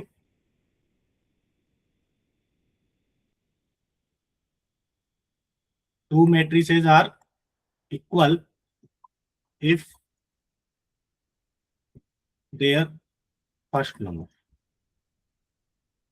Order is same. एक तो order same होना चाहिए। Second number ये आता है corresponding elements are also same. तो ये दो पॉइंटों का आपको ध्यान में रखना है। Corresponding elements are also same. मतलब ये होता है जैसे मैंने लिख दिया x - y z और 3x 2x, और दिस इज इक्वल टू, अगर मैं ये लिख रहा हूँ, ये इक्वल मैट्रिक्स का एग्जांपल है ना, और इक्वल टू मैंने लिख दिया जैसे 4 है, यहाँ 5 लिख दिया, ये 3 हो गया, यहाँ 6 हो गया जैसे। तो find the x Y z. Find x Y z. तो सबसे पहले तो आपको इक्वल का साइन दे रखा है, इसका मतलब दोनों मैट्रिक्स इक्वल है। ऑर्डर चेक कर लीजिए, ये 2/2 ऑर्डर की मैट्रिक्स है, ये भी 2/2 ऑर्डर की मैट्रिक्स, यानी कि ऑर्डर सेम है। ऑर्डर सेम है, first condition is satisfied. Now second condition है corresponding elements are also same. Corresponding element same होगा तो इसका मतलब x - y जो है वो 4 के इक्वल हो जाएगा। करेस्पॉन्डिंग एलिमेंट वर्ड में यूज में ले रहा हूँ, इसका मतलब सेम पोजीशन एलिमेंट सेम होंगे, यानी x - y जो है वो 4 के इक्वल हो जाएगा। तो z है वो 5 के इक्वल हो जाएगा, और 3 तो 3 के इक्वल है ही, और 2x = 6 हो जाएगा। 2x = 6 होगा तो x = 3 आ जाएगा। जब x = 3 यहाँ पुट करोगे तो y की वैल्यू आ जाएगी -1। Got it. तो इस तरह से कई बार क्वेश्चन आ जाते हैं छोटे मोटे, ध्यान में रखना आपको।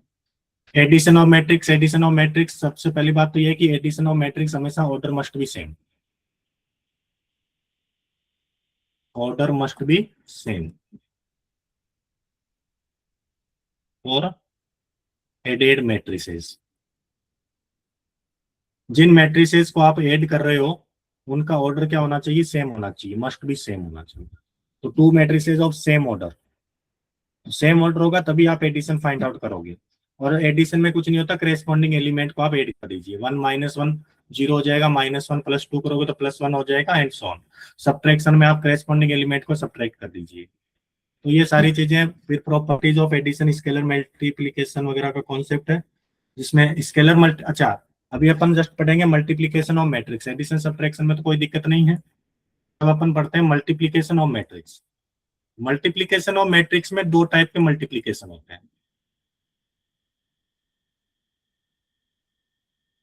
In this there is the two types of multiplication.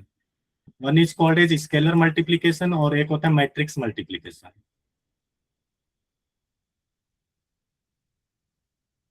Scalar multiplication और वन इज मैट्रिक्स मल्टीप्लीकेशन।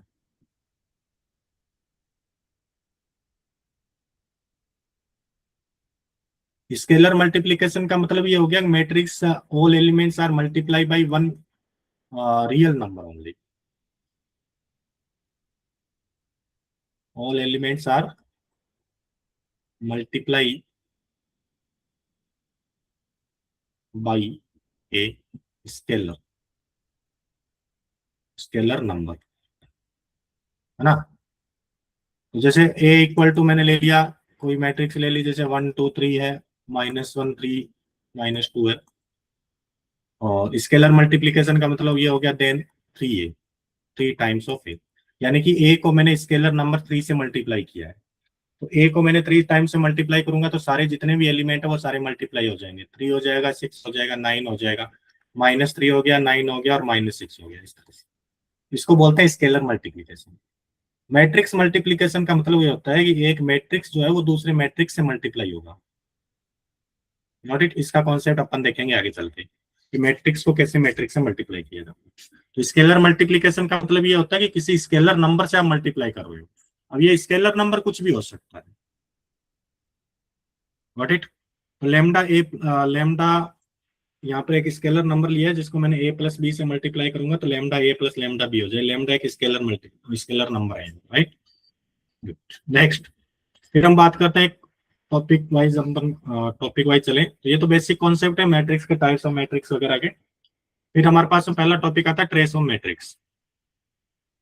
तो ट्रेस ऑफ मैट्रिक्स में sum of elements of square matrix lying along the principal diagonal, जो भी प्रिंसिपल डायगोनल के along जो भी element होता है उनका सम हमेशा ट्रेस ऑफ मैट्रिक्स कहला जाता है। ये बड़ा इंपॉर्टेंट है, a11 + a22 + a33 + ann, और ये ट्रेस ऑफ मैट्रिक्स हो जाएगा जितने भी प्रिंसिपल डायगोनल एलिमेंट है, गॉट इट। और सेकंड थिंग ये है कि ये हमेशा स्क्वायर मैट्रिक्स में फाइंड आउट किया जाएगा, this is only for square matrix, ये भी इंपॉर्टेंट टर्म है यहाँ पे, प्रिंसिपल डायगोनल के एलिमेंट और square matrix n/n। Trace of lambda, यहाँ पर दो प्रॉपर्टीज हैं, trace of lambda a = lambda × trace a होता है ना। जैसे फॉर एग्जांपल a = मैंने ले लिया इस तरह से कोई मैट्रिक्स ले ली, 1 2 -5 0 1 3 और 6 7 -9, तो ये 3/3 ऑर्डर की मैट्रिक्स है। अब जब इसका trace of A find out करोगे आप, तो sum of these element is trace of A, तो ट्रेस ऑफ ए = हो जाता है मेरे पास में 1 + 2 -5, तो ये आ जाएगा -2, गॉट इट। अब क्वेश्चन ये बोल रहा है कि अगर आप ट्रेस ऑफ 3a निकालोगे, तो ट्रेस ऑफ 3a करो या फिर 3 टाइम्स ऑफ ट्रेस a करो, दोनों सेम है, यानी कि 3 × -2 दैट इज इक्वल टू -6, ये इंपॉर्टेंट है, गॉट इट। सिमिलरली अगर दो अलग अलग मैट्रिक्स आप ऐड कर रहे हो, यहाँ पर ए बी, यहाँ कैपिटल लेटर में जो भी लिखा जाता है इसका मतलब मैट्रिक्स है वो, तो trace of A + trace of B हो जाता है डायरेक्टली, तो ये ध्यान रखना। फिर एक कॉन्सेप्ट आता है ट्रांसपोज ऑफ मैट्रिक्स का, तो ये भी एक इंपॉर्टेंट टर्म है यहाँ पर, ट्रांसपोज ऑफ मैट्रिक्स। देखो जेई एडवांस के जो क्वेश्चन होते हैं ना वो डिफिकल्ट लेवल के नहीं होते, वो सिंपल क्वेश्चन पूछते हैं बट कॉन्सेप्चुअल होते हैं, तो इसलिए स्मॉल स्मॉल टर्म्स होते हैं ना वो इंपॉर्टेंट ज्यादा होती है।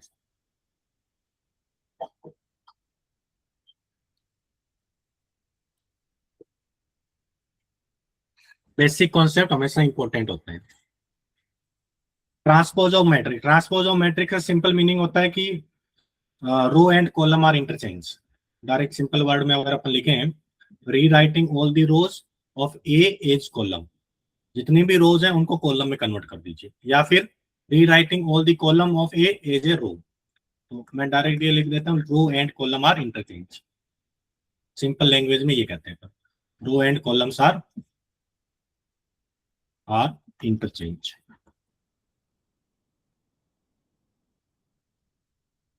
जैसे फॉर एग्जाम्पल यहाँ दे रखा है, एग्जाम्पल के तौर पे जैसे ए इक्वल टू एक मैट्रिक्स है 1 2 3 4 A B C D X Y Z W.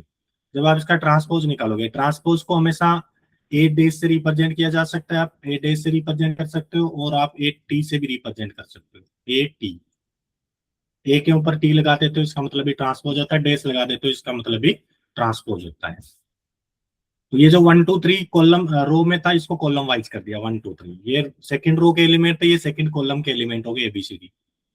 और ये X Y Z W third row के एलिमेंट थे, ये थर्ड कॉलम के एलिमेंट हो गए इस तरह से। फिर प्रॉपर्टीज ऑफ ट्रांसपोज आता है, तो for any matrix A equal to A I J M by N की अगर कोई भी मैट्रिक्स है, तो डेज ऑफ डेज हमेशा ए के इक्वल होता है। आपने एक बार ट्रांसपोज किया, फिर अगेन ट्रांसपोज किया, तो उसकी वैल्यू वापस वही मैट्रिक्स आ जाएगी। यानी जब आप इस मैट्रिक्स से अगेन ट्रांसपोज निकालोगे, तो ये वापस आपको यही मैट्रिक्स दे देगा। तो सिंपल कॉन्सेप्ट है। लेमडा अगर स्केलर नंबर हो, तो लेमडा इंटू ए का कॉम्प्लीमेंट आप लेमडा को बाहर निकाल सकते हो, कोई दिक्कत नहीं है। तो ये सारी चीजें आपको ध्यान में रखनी है। A plus minus B transpose, ये भी इंपॉर्टेंट है। अगर कोई भी दो मैट्रिक्स आप ऐड कर रहे हो, पहले ऐड किया फिर ट्रांसपोज किया, या फिर पहले ट्रांसपोज करके फिर ऐड किया, दोनों की वैल्यू सेम आती है। प्लस माइनस कर देता हूँ, प्लस माइनस, अगर प्लस है तो प्लस, माइनस है तो माइनस। कोई भी दो मैट्रिक्स आपने पहले ऐड की फिर ट्रांसपोज किया, या फिर पहले ट्रांसपोज करके फिर एडिशन सब्ट्रैक्शन किया, दोनों की वैल्यू सेम आएगी। लेकिन यहाँ पर इंपॉर्टेंट, यहाँ पर मल्टीप्लीकेशन में होता है। जब ए इंटू बी का ट्रांसपोज करोगे, दो मैट्रिक्स को मल्टीप्लाई करके फिर ट्रांसपोज करोगे, तो इसका जो ऑर्डर होगा वो चेंज हो जाएगा। तो ये B transpose into A transpose होता है। क्योंकि ये आपको अच्छे से पता है कि अगर मैट्रिक्स हमारे पास एम बाई एन ऑर्डर की मैट्रिक्स है, तो उसका जो ट्रांसपोज होगा वो एन बाई एम का हो जाएगा। रो एंड कॉलम इंटरचेंज होता है। जैसे ये मैट्रिक्स थी, ये 3/4 ऑर्डर की मैट्रिक्स है ए, बट इसका जो कॉम्प्लीमेंट है ये 4/3 ऑर्डर का हो गया। Complement will become 4/3 order. What it. तो इस तरह से ए इंटू बी अगर दो मैट्रिक्स को मल्टीप्लाई कर रहे हो और उसका ट्रांसपोज कर रहे हो, इसका transpose B transpose into A transpose हो जाएगा। तो ये एक प्रॉपर्टी है, इसका भी आपको ध्यान में रखना है, यानी कि ऑर्डर चेंज करना है आपको। सिंपल कॉन्सेप्ट ये। सिमिलरली जैसे ए बी सी तीन मैट्रिक्स है और इसका ट्रांसपोज करना है, तो ये भी C transpose into B transpose into A transpose होगा। डेज से भी रिप्रेजेंट कर सकते हो, टी लिख के भी करते हो। मैं जनरली टी लिख के ट्रांसपोज डिनोट कर देता हूँ हमेशा, तो हैबिट में बना हुआ है। तो इसमें कंफ्यूज नहीं होना कि टी और डेज क्या है, टी और डेज दोनों सेम ही चीज है, राइट। नेक्स्ट हम बात करते हैं सिमेट्रिक मैट्रिक्स और skew symmetric matrix. Symmetric matrix का सिंपल कॉन्सेप्ट ये होता है कि अगर ए डेज ए ट्रांसफर सिर्फ सर इफ 3 मैट्रिक्स आ गए, तो हाँ ये मैंने बताया ना, 3 मैट्रिक्स आ गए तो A B C, A into B into C, इसका जो ट्रांसपोज है वो C transpose B transpose A transpose. Order change करना है आपको, C B A. Not it. अगर एडिशन में भी 3 ट्रांसपोज आ गए, तो तब को भी कोई दिक्कत नहीं, A plus minus B plus minus C का ट्रांसपोज। एडिशन सब्ट्रैक्शन में ऑर्डर चेंज नहीं होता, सेम रहता है, A transpose plus minus B transpose plus minus C transpose. लेकिन प्रोडक्ट में ऑर्डर चेंज करना है, तो C transpose B transpose A transpose. Multiplication में ये होता है। नेक्स्ट आता है symmetric and skew symmetric matrix. Symmetric and skew symmetric matrix की अगर मैं बात करूं, तो सिमेट्रिक मैट्रिक्स, तो सिमेट्रिक मैट्रिक्स का मतलब ये हो गया if A transpose equal to ए।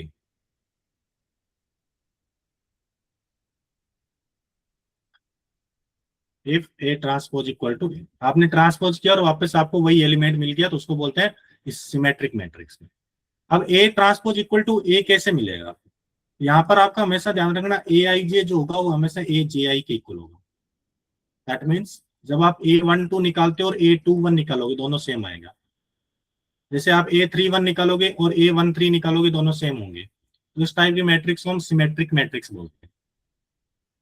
जैसे ये वाला एग्जांपल देख लीजिए, ए बी सी तो डायगोनल एलिमेंट है, तो यहाँ पर एच और एच ये दोनों सेम एलिमेंट होंगे, जी और जी ये दोनों सेम एलिमेंट होंगे, एफ और एफ ये दोनों सेम एलिमेंट होंगे। जब आप इनका ट्रांसपोज निकालोगे तो वापस आपको यही मैट्रिक्स मिल जाएगी। एक होता है skew symmetric matrix. Skew symmetric matrix में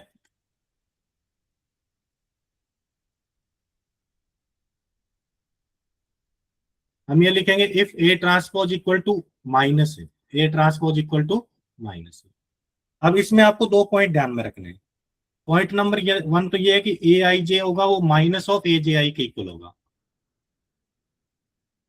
तो दैट मीन्स अगर आप A12 ले रहे हो तो A21 नेगेटिव साइन के साथ आएगा, A31 और A13 जो है वो नेगेटिव साइन के साथ आते हैं, साइन अपोजिट होते हैं। और सेकंड आपको ये पॉइंट ध्यान में रखना है, ए आई आई की वैल्यू हमेशा 0 होती है, ए आई आई हमेशा 0 होगा। ए आई आई 0 होगा इसका मतलब ये होता है कि all diagonal elements are 0, all principal diagonal elements are 0। यहाँ पर मैंने एक वर्ड यूज में लिया, ले रहा हूं बार बार, प्रिंसिपल डायगोनल ना, principal diagonal elements are 0। Principal word use में लेने का मेरा रीजन ये है कि क्योंकि ये जो डायगोनल होता है इसको हम प्रिंसिपल डायगोनल बोलेंगे। हालांकि डायगोनल तो ये भी है, y0 - 1 ये भी एक डायगोनल है, बट ये ओनली डायगोनल है, ये प्रिंसिपल डायगोनल नहीं है। प्रिंसिपल डायगोनल इसको बोलते हैं।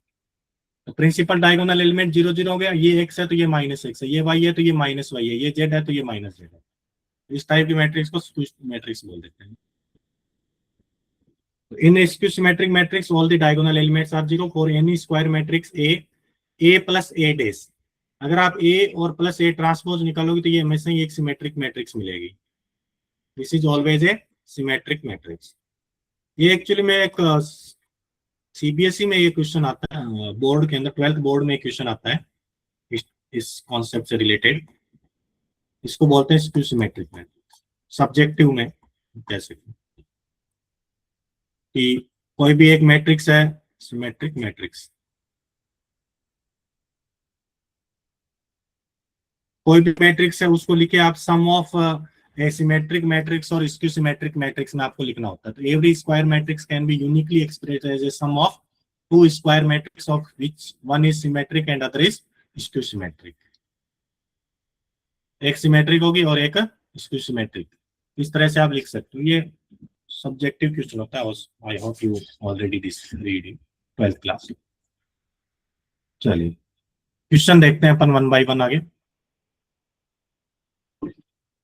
ये ट्रांसपोज और स्क्यू सिमेट्रिक्स मैट्रिक्स से रिलेटेड कुछ क्वेश्चन है। क्वेश्चन देखना जरा एडवांस में किस तरह का क्वेश्चन पूछा गया है इसमें। डिफिकल्ट नहीं आते, कॉन्सेप्चुअल आते हैं, बस ये ध्यान रखना। क्वेश्चन ये बोल रहा है X and Y are two arbitrary 3x3 order non zero skew symmetric matrix है, जेड एक आर्बिट्रेरी सिमेट्रिक मैट्रिक्स है। तो एक्स और वाई तो स्क्यू सिमेट्रिक है, तो क्या लिखा हुआ है X and Y are skew symmetric. और अगर स्क्यू सिमेट्रिक मैट्रिक्स है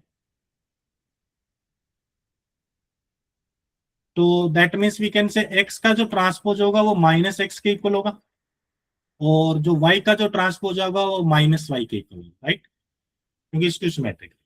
और सेकेंड थिंग इज गिवन है जेड, जेड जो है वो सिमेट्रिक मैट्रिक्स है।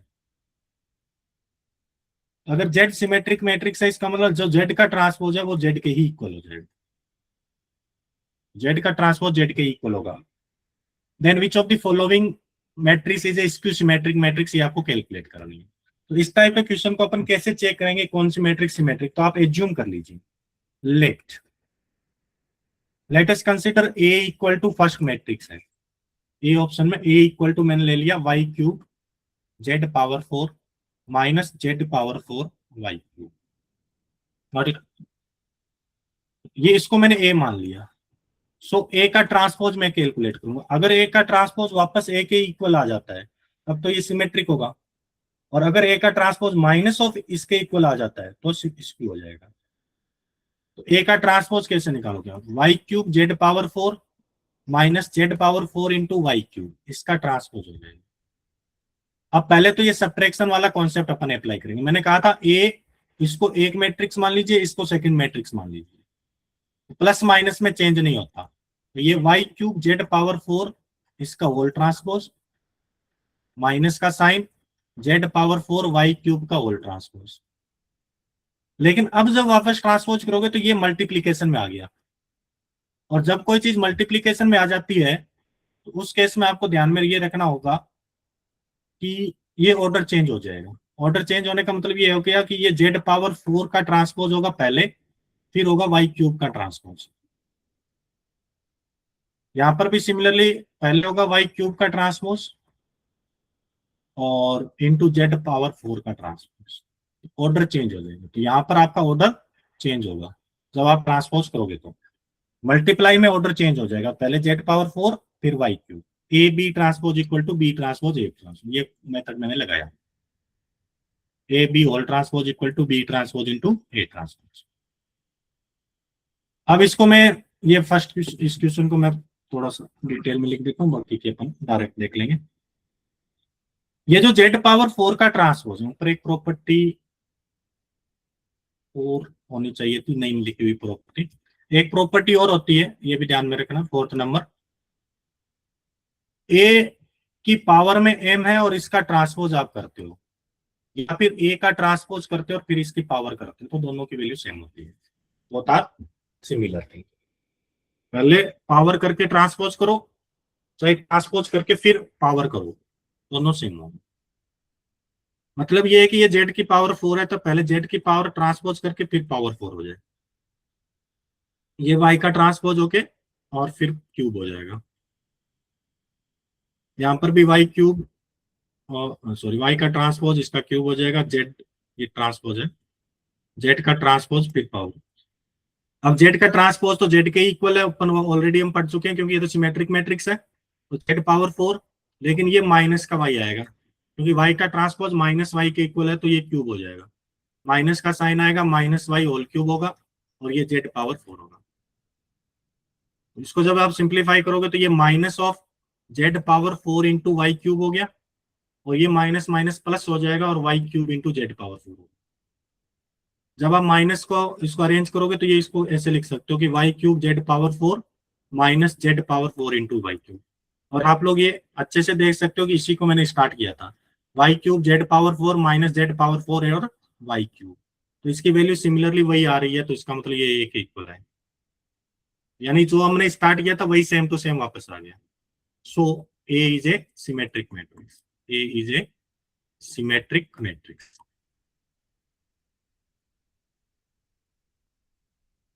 ए हमारे पास में एक सिमेट्रिक मैट्रिक्स बन जाएगी, राइट। तो ये एक फर्स्ट ऑप्शन मैंने सोल्व किया है। सिमिलरली जब आप सेकंड ऑप्शन देखोगे तो अब देखो, आपको पूरा सोल्व करने की जरूरत नहीं है, आप डायरेक्टली देख लीजिए। सेकंड ऑप्शन में देखोगे x की पावर 44 है, y की पावर 44 है, दोनों पावर इवन है। पावर अगर इवन है तो नेगेटिव पॉजिटिव हो जाएगा ऑटोमेटिकली, तो इसका मतलब ये भी आपके पास में सिमेट्रिक मैट्रिक्स रहेगी, इसको भी कंप्लीटली सोल्व करने की जरूरत नहीं है, सिमेट्रिक। और ये मैंने सिमेट्रिक बता दिया। यहाँ पर अगर हम बात करेंगे जेड एक्स पावर 4, अच्छा इसको देख लेते हैं पहले, मुझे लगता है यही आंसर होगा इसका, लेकिन मल्टीपल चॉइस भी क्वेश्चन हो सकता है। X power 23 plus Y power 23 है, पावर ओड है, एक्स पावर ट्रांसपोज नेगेटिव था, ये भी नेगेटिव है, तो नेगेटिव की पावर ओड करोगे तो ओड ही आएगा फाइनली, तो ये इसकी सिमेट्रिक हो जाएगी, डायरेक्टली हम ये कह देंगे इसमें, this is the question. Complete solve करने की जरूरत नहीं है। कंप्लीट सॉल्व करोगे तो आप ऐसे मान लीजिए, let say B equal to X power 23 plus Y power 23, B का ट्रांसपोज निकाल दीजिए, बी का ट्रांसपोज होगा X power 23 plus Y power 23, इसके होल ट्रांसपोज। यहाँ पर ए प्लस बी वाला कॉन्सेप्ट लगेगा, B transpose equal to X transpose की whole power 23 plus Y transpose की होल पावर 23,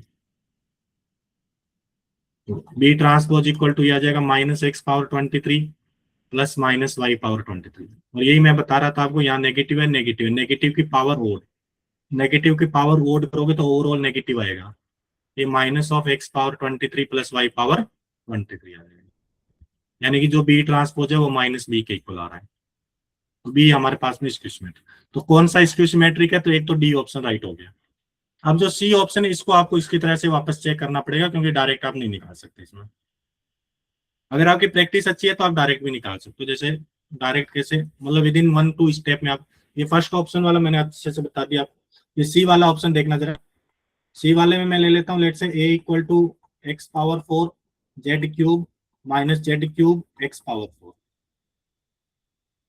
यहाँ पर जब अपन ए का ट्रांसपोज कैलकुलेट करेंगे, ए ट्रांसपोज इक्वल टू में, तो ये आ जाएगा एक्स पावर 4 जेड क्यूब का ट्रांसपोज, पहले ये ट्रांसपोज कर देते हैं, minus Z cube X power 4 का ट्रांसपोज। आपको मल्टीप्लाई में ध्यान रखना है, एडिशन सब्ट्रैक्शन में डायरेक्टली सेपरेटली आप ट्रांसपोज कर सकते हो। ए का ट्रांसपोज इक्वल टू, यहाँ पर ऑर्डर चेंज होगा, Z transpose cube x transpose power 4। यहाँ पर भी एक्स ट्रांसपोज पावर 4 और इंटू जेड ट्रांसपोज क्यूब। तो जेड ट्रांसपोज तो प्लस जेड, ये तो जेड क्यूब हो गया, ये माइनस एक्स पावर 4 हो गया, माइनस का ये माइनस एक्स पावर 4 होगा, ये जेड क्यूब होगा। अब नेगेटिव पावर इवन है, नेगेटिव पावर इवन पॉजिटिव होता है, जेड क्यूब एक्स पावर 4 और ये minus X power 4 Z cube होगा।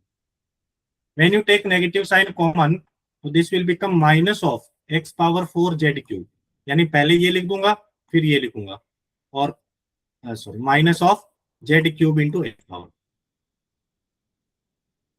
फर्स्ट ये लिखूंगा माइनस कॉमन लेके, ये नेगेटिव का है तो ये पॉजिटिव बन जाएगा, और ये पॉजिटिव है तो नेगेटिव हो जाएगा। और आप देखोगे कि यही मैंने स्टार्ट किया था, यही तो बी है। बी इक्वल टू क्या है, एक्स पावर 4 जेड क्यूब और जेड क्यूब एक्स पावर 4, तो this is equal to minus of B, sorry A. That means हमने ये प्रूव कर दिया कि ए का ट्रांसपोज जो है वो माइनस ए के इक्वल आ रहा है यहाँ पे। तो ए क्या होगा, इसको symmetric, A is a symmetric. तो ये मेथड होता है, आगे और भी क्वेश्चन आएंगे इस तरह के, वो भी अपन देखेंगे एडवांस में।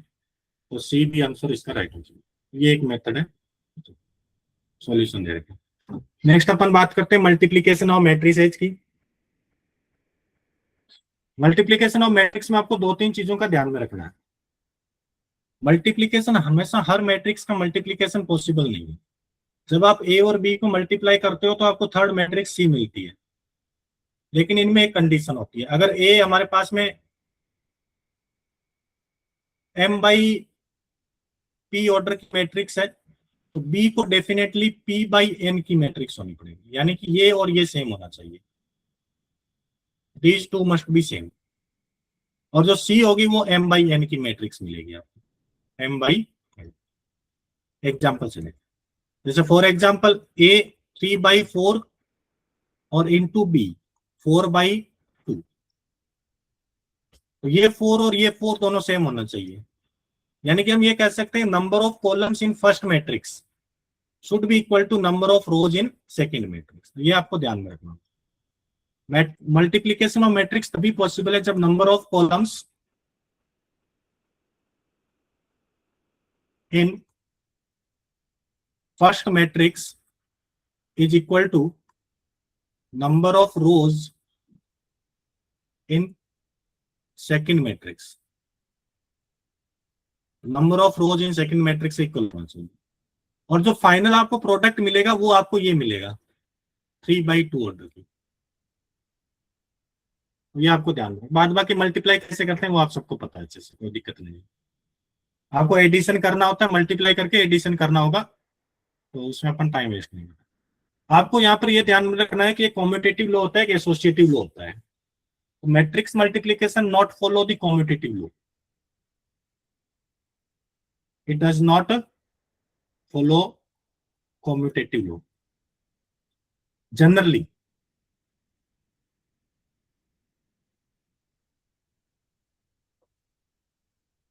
यहाँ पर मैं एक वर्ड ले रहा हूँ जनरली, जनरली ये फॉलो नहीं करता, बट हमेशा ऐसा नहीं होता, क्योंकि ए आई और आई ये दोनों इक्वल हो सकते हैं।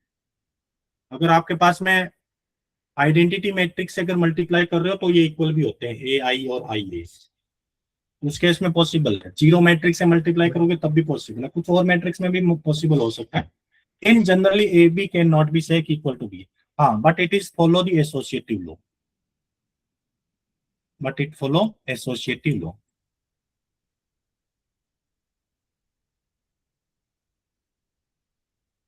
एसोसिएटिव लॉ का मतलब ये हो गया, पहले ए बी और सी को मल्टी बोर्ड मास के अकॉर्डिंग पहले बी और सी को मल्टीप्लाई करो, जो प्रोडक्ट आए उसको ए से मल्टीप्लाई करो, या फिर पहले ए और बी को मल्टीप्लाई करो और जो प्रोडक्ट आए उसको सी से मल्टीप्लाई करो। Because at a time we can add subtract multiply only two terms, तो ये आपको थोड़ा सा ध्यान में रखना होता है।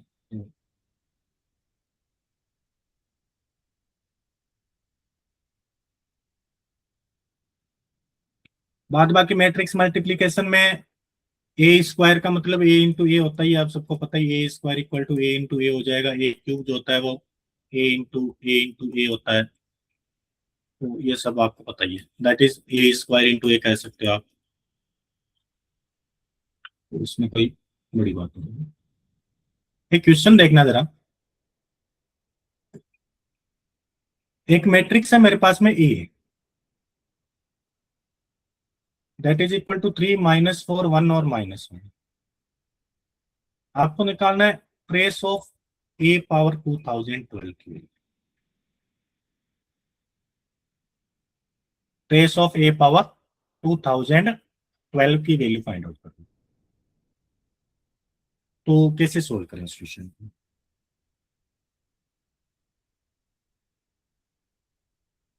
एनीवन कैन टेल मी कि how to we solve this question? तो कॉन्सेप्ट आपको पता है? मतलब एक तो ये तरीका है कि आप ए को मल्टीप्लाई करो, पहले ए स्क्वायर निकाल लीजिए, ए क्यूब निकाल लीजिए, ए पावर 4 निकाल लीजिए, स्क्वायर करके देखते हैं, तो स्क्वायर करके देखते हैं तो 3 - 4 1 -1 आ जाएगा, इंटू 3 - 4 1 -1 आ जाएगा, वैल्यू मल्टीप्लाई तो 3 3 जा 9 हो गया, 9 - 4 करोगे तो 5 आएगा ये, तो ये -12 और +4 करोगे तो ये माइनस का 8 आएगा, और 3 - 1 ये 2 आ जाएगा, यहाँ पर ये -4 +1 करोगे तो -4 +1 करेंगे तो -3 आ जाएगा, यानी कि ये 3 आ रहा है, ये 5 आ रहा है, यहाँ पर -1 से -3 आ रहा है, ठीक है। क्यूब और कर लेते हैं ना, एक बार क्यूब और करके देख लेते हैं, ए स्क्वायर इंटू ए, जनरली हमारे दिमाग में ये आता है कि क्या पता यहाँ पर कोई पैटर्न बन रहा हो, आगे से आगे चलते हैं तो एक सीक्वेंस टाइप में बन जाती है, 3 - 4 1 -1, इसको भी मल्टीप्लाई करके देखो, 5 3 जा 12 12 -8 करोगे तो ये तो फिर गड़बड़ हो गया वहां, सॉरी 5 3 जा 15 करोगे, 15 -8 करोगे तो अच्छा 7, ठीक है, 3 5 7, और ये -1 था, ये -3 आ रहा है यहाँ पे, अगर ये -5 आ जाए तो मुझे लगता है कि AP बन सकती है ना, तो इसको और इसको मल्टीप्लाई कर देते हैं, तो ये 2 -8 आ गया, +3, यस दिस इज अ -5, तो 7 और -5 आ गया। इसका मतलब क्या हुआ? इसका मतलब यहाँ पर अगर मैं बात करूंगा ट्रेस ऑफ ए की, तो ट्रेस ऑफ ए की वैल्यू आ रही है 3 - 1 = 2, लेकिन जब आप निकालोगे ट्रेस ऑफ ए स्क्वायर तो ये भी 3 - 1 = 2 ही आ रहा है, सॉरी 5 - 3 = 2 ही आ रहा है। जब आप ट्रेस ऑफ ए क्यूब निकालोगे, इसकी वैल्यू भी 7 - 5 = 2 ही आ रही है, सिमिलरली ए पावर 4 निकालोगे तो उसका भी यही आएगा, and so on like that, इसका मतलब ट्रेस ऑफ ए पावर 2012 है, उसकी वैल्यू भी 2 आ जाएगी डायरेक्ट। तो ये पैटर्न से अपन इस क्वेश्चन को अपन सोल्व कर लेते हैं इसे। एक और तरीका है, तो वो कॉन्सेप्ट मैं आपको यही बता देता हूँ क्योंकि आगे कुछ क्वेश्चन है, वो क्वेश्चन भी उसी मेथड से होंगे। आपने पढ़ा होगा कैरेक्टरिस्टिक इक्वेशन,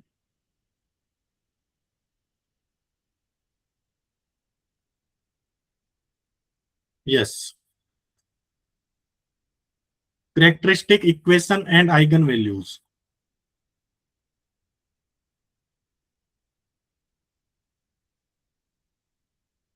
एक्चुअली हमारे सिलेबस में ये eigen values characteristic equation mention नहीं है, जो जेईई एडवांस का जो सिलेबस मेंशन है उसके अंदर, बट लेकिन हम जब कैरेक्टरिस्टिक इक्वेशन यूज में लेते हैं तो उससे थोड़ी सी कैलकुलेशन कई बार सिंपल हो जाती है। हालांकि एग्जामिनर तो यही चाहता है कि आप अलग मेथड से सोल्व करो, लेकिन हमें आंसर निकालना है तो हम इस मेथड को भी यूज में ले सकते हैं सोल्व करने के लिए, लेकिन ये हमारे सिलेबस में नहीं है, पहले मैं आपको बता देता हूँ। अगर सब्जेक्टिव एग्जाम होता तो ये कॉन्सेप्ट आप नहीं अप्लाई कर सकते थे, लेकिन ऑब्जेक्टिव है, ऑब्जेक्टिव में आपको आंसर निकालना होता है। अब कैरेक्टरिस्टिक इक्वेशन फाइंड आउट करने का तरीका ये होता है डिटर्मिनेट ऑफ a - λ i = 0, जब आप उसको सोल्व करते हैं तो हमारे पास में एक इक्वेशन आती है, we are got a polynomial equation, we will get a polynomial equation in terms of lambda, in terms of lambda, ये lambda के टर्म्स में इक्वेशन आती है lambda, and if lambda is replaced by a, lambda replaced by a, then this equation is called as characteristic equation, this equation is called as characteristic equation,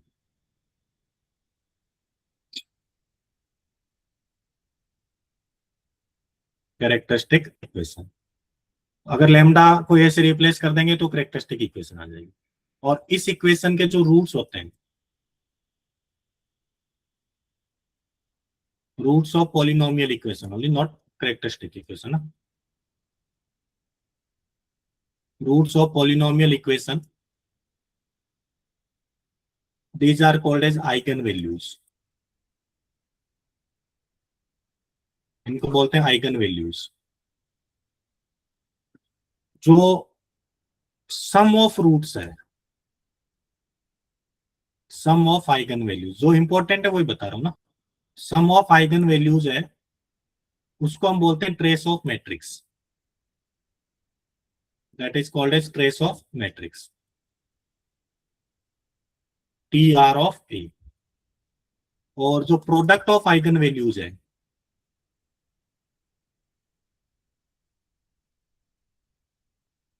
product of eigen values को बोलते हैं determinant of matrix,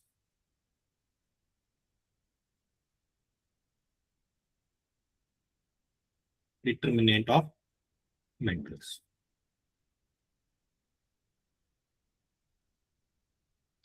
got it. कुछ और भी इसकी properties होती है, जैसे हम अगर बात करें, एक और इंपॉर्टेंट प्रॉपर्टी जो आपको ध्यान में रखनी है कि if lambda 1, lambda 2, lambda 3, these are the eigenvalues of matrix A, अगर गिवन मैट्रिक्स की eigen values lambda 1, lambda 2, lambda 3 है, then eigen values of matrix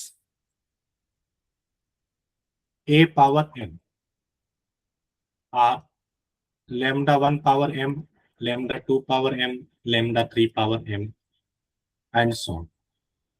Got it? और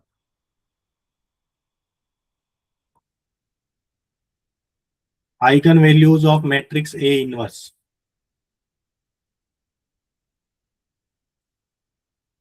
are 1 by lambda 1, 1 by lambda 2, 1 by lambda 3 and so. ये इस तरह से अपने पास में आइगन वैल्यूज के कुछ कॉन्सेप्ट है। इस क्वेश्चन को आप ऐसे भी सोल्व कर सकते हो। उसके लिए आपको सबसे पहले क्या करना होगा, इसका कैरेक्टरिस्टिक इक्वेशन फाइंड आउट करनी होगी। कैरेक्टरिस्टिक इक्वेशन नहीं, polynomial equation in terms of lambda find out कर लीजिए। ए इक्वल टू ये गिवन है 3 -4 1 और -1, determinant all of you know very well. तो सबसे पहले determinant of A minus lambda I equal to 0 कर दीजिए। Determinant of A minus lambda I equal to 0 करने का मतलब ये हो गया कि दैट मींस वी कैन से this is the determinant of 3 minus lambda -4 1 -1 minus lambda equal to 0। ये कॉन्सेप्ट ये है एक्चुअली में, ए तो हमारे पास में ये है 3 -4 1 माइनस में मैंने डायरेक्ट लिख दिया यहाँ पे, माइनस लैम्डा इंटू आई का मतलब ये हो गया 1 0 0 1 और इक्वल टू 0। तो मैं मल्टीप्लाई करोगे तो 3 minus lambda into 1, 3 minus lambda हो गया, -4 -0 हो गया, 1 -0 हो गया और -1 माइनस लैम्डा। जब आप इसका डिटरमिनेंट निकालोगे तो 3 minus lambda into -1 minus lambda और -4 इंटू माइनस, ये +1 है ना, minus of -4 into 1 equal to 0।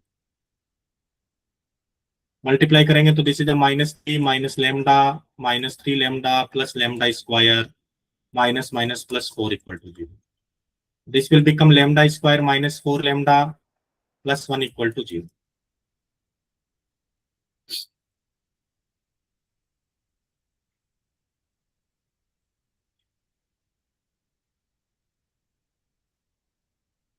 ये आएगा, ये थोड़ी आएगा। सर जो 4 into 1 है उसमें प्लस आएगा।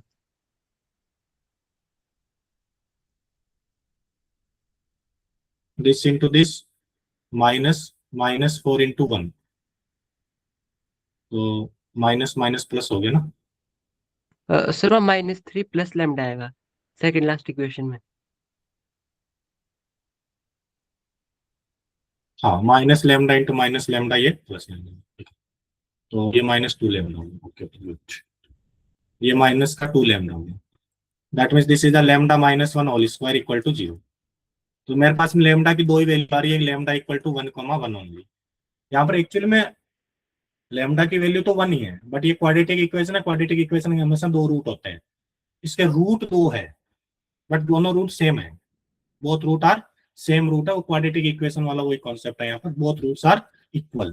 तो लेमडा इक्वल टू 1, अब आप जब हम आइगन वैल्यूज निकालेंगे, we can say eigen values of given matrix, eigen values of matrix A,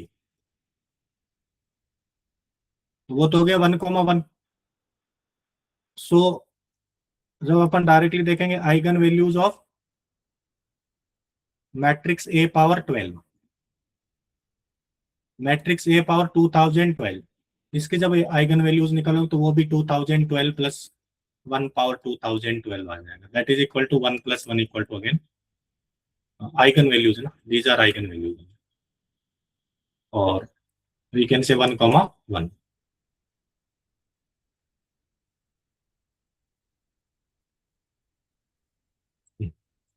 तो अब क्वेश्चन पूछा कि trace of matrix A power 2012, तो इसकी वैल्यू हो जाएगी 1 power 2012 plus 1 power 2012, that is also equal to 1 + 1 equal to. ये हमारे पास में एक मेथड होता है, तो ये अच्छा मेथड है। इस मेथड से अपन ट्रेस वैल्यू, डिटरमिनेंट वगैरह फाइंड, आगे अपन क्वेश्चन और करेंगे इस कॉन्सेप्ट को यूज में लेते हुए, इजीली सॉल्व हो जाता है और कोई लॉजिक नहीं है इसमें। हालांकि यहाँ पर एक सॉल्यूशन दे रखा है, लेकिन ये सॉल्यूशन थोड़ा सा अलग टाइप से दे रखा है इसने, ऐसे भी कर सकते हो, कोई दिक्कत नहीं है। इसमें वो बाइनोमियल का कॉन्सेप्ट यूज में लेना है कि कोई भी जो नंबर होता है उसको आप उसमें कन्वर्ट कर लीजिए, कि जैसे y पावर समथिंग n होता है तो इसको 1 + x पावर n में कन्वर्ट कर लो आप। ये उस टाइप का कॉन्सेप्ट है। मतलब a पावर 2012 है तो इसको i + b की होल पावर 2012 में कन्वर्ट कर लो। उससे फिर बी स्क्वायर निकालोगे तो आफ्टर बी स्क्वायर की वैल्यू 0 आ जाती है, तो आपके सारे टर्म 0 हो जाते हैं। तो ये भी एक मेथड होता है इसको सोल्व करने का। ठीक है, चलिए आगे बढ़ते हैं अपन। क्वेश्चन देखिए जरा, A be a 3/3 order matrix है such that A square equal to 5a - 6i है, डिटरमिनेट ए की वैल्यू 30 दे रखी है, then trace of 7a is equal to. तो ये भी सिंपल क्वेश्चन है, कुछ खास बात नहीं। ऑब्वियसली जब अपन इसको सिंप्लीफाई करेंगे, यहाँ पर एक इक्वेशन दे रखी है लेकिन ये ए स्क्वायर में दे रखी है, लेकिन ये 3/3 ऑर्डर की मैट्रिक्स है। अब आप इसकी करेक्टरिस्टिक इक्वेशन अपन जब सॉरी वो पोलिनोमियल इक्वेशन लेमडा में लिखेंगे,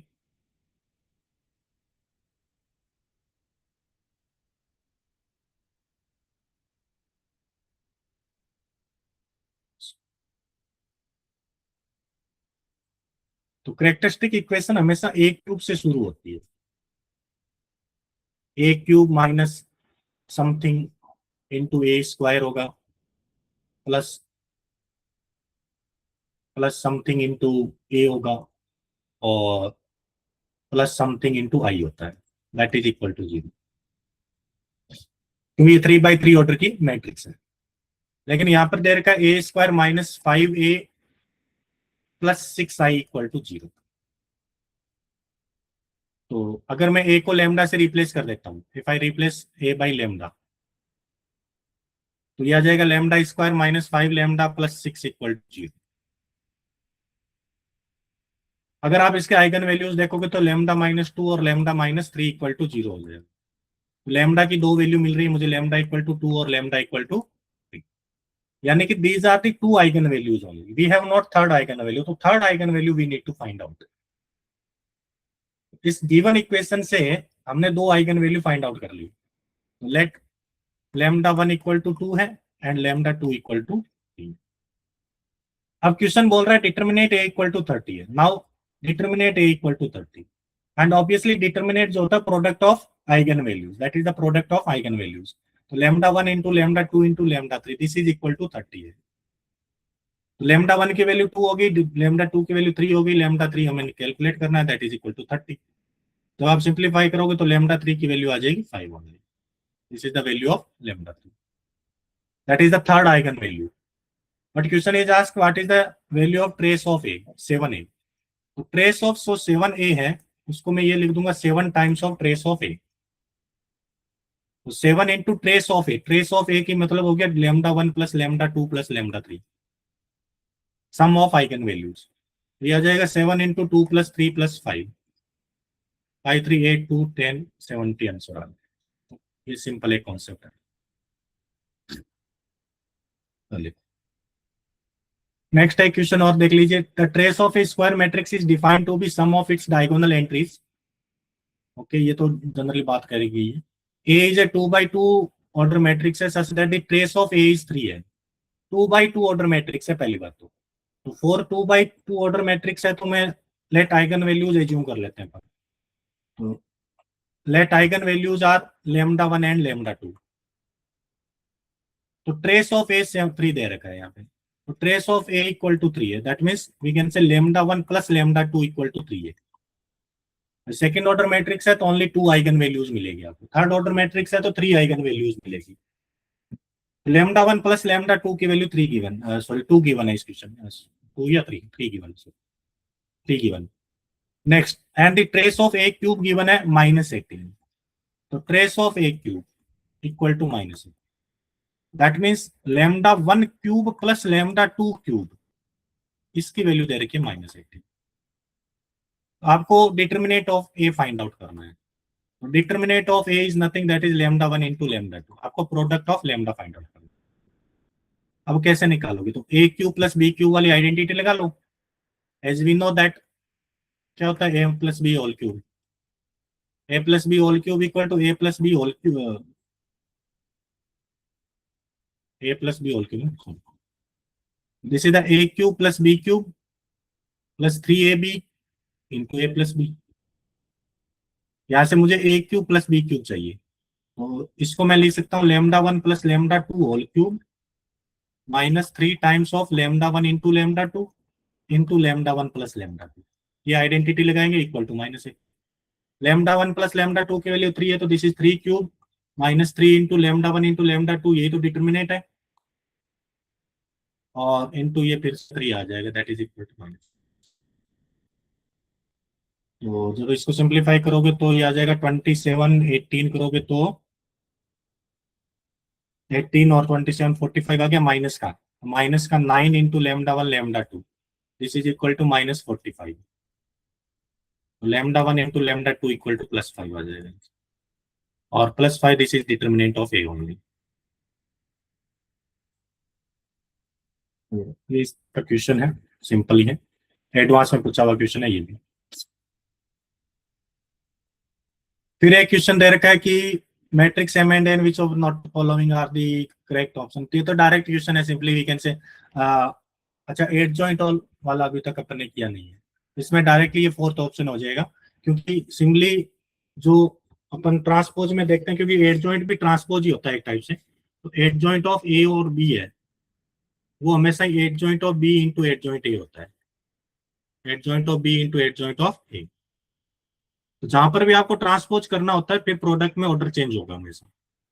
तो ये यहाँ लिखा हुआ 8 joint of M into 8 joint of N, तो ये 8 joint of M into N नहीं होगा, this is equal to 8 joint of N into M. ये एन इंटू एम होगा, ना कि M into N. Got it. तो ये सिंपल कॉन्सेप्ट है, तो ये हमारे पास में नॉट करेक्ट हो गया। इज आर लिखा हुआ, इसका मतलब मल्टीपल चॉइस भी हो सकता है, एडवांस का क्वेश्चन। फर्स्ट ऑप्शन देखते हैं, N T M N is symmetric और skew symmetric according as M is symmetric और स्क्यू सिमेट्रिक। तो let us consider A equal to, मैंने ले लिया एन पावर टी एम और एन। क्वेश्चन सिंपल ये कहना चाह रहा है कि ये जो मैट्रिक्स है ए, ये सिमेट्रिक होगी कि स्क्यू सिमेट्रिक होगी, ये इस बात पर डिपेंड करेगा कि एम सिमेट्रिक है या स्क्यू सिमेट्रिक है। Got it. ये इस तरह का क्वेश्चन है। तो जब आप ए ट्रांसपोज निकालोगे, इसका मतलब N transpose M into N का ट्रांसपोज, और मैंने आपको अभी बताया था ए बी सी का ट्रांसपोज होगा तो इसका ट्रांसपोज में ऑर्डर चेंज हो जाएगा। एन का ट्रांसपोज, एम का ट्रांसपोज, फिर एन ट्रांसपोज का ट्रांसपोज, तो this is equal to N transpose, M का ट्रांसपोज, और ये ट्रांसपोज का ट्रांसपोज तो वापस से एन। अब आप लोग ये देखोगे कि ये मैट्रिक्स और ये मैट्रिक्स सेम है, एन ट्रांसपोज और एन ये दोनों तो सेम है, ये बीच में एम का ट्रांसपोज आ रहा है। मीनिंग ये है कि if M transpose equal to plus M,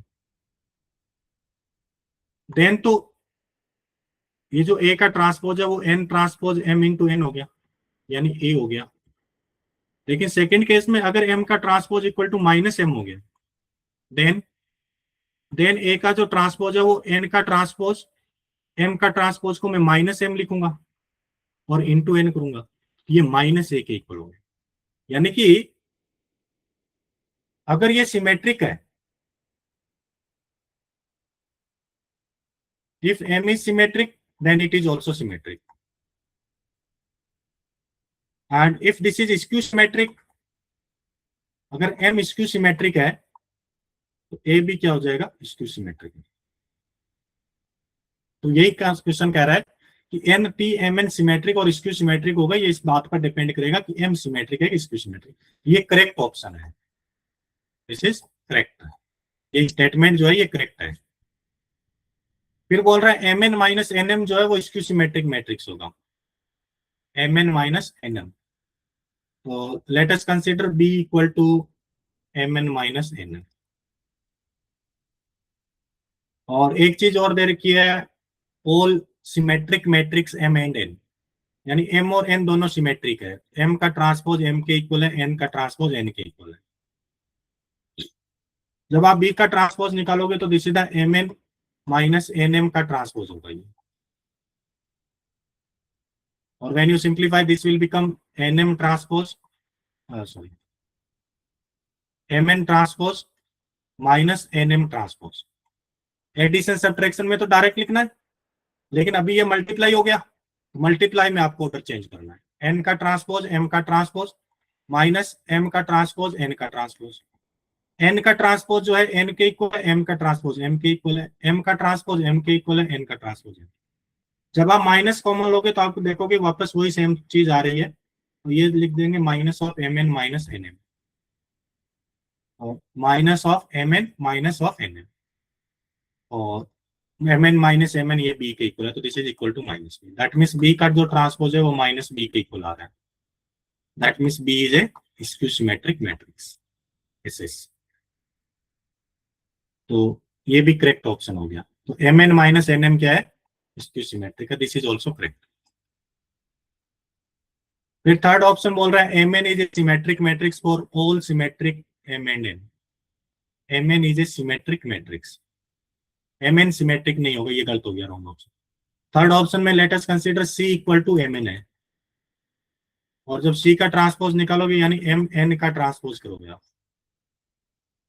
M N का ट्रांसपोज होगा एन का ट्रांसपोज इंटू एम का ट्रांसपोज। एन का जो ट्रांसपोज होगा वो तो एन के इक्वल है और ये एम के इक्वल है, यानी सी का ट्रांसपोज एन एम के इक्वल आ रहा है, ना कि एम एन के इक्वल, ये ध्यान रखना।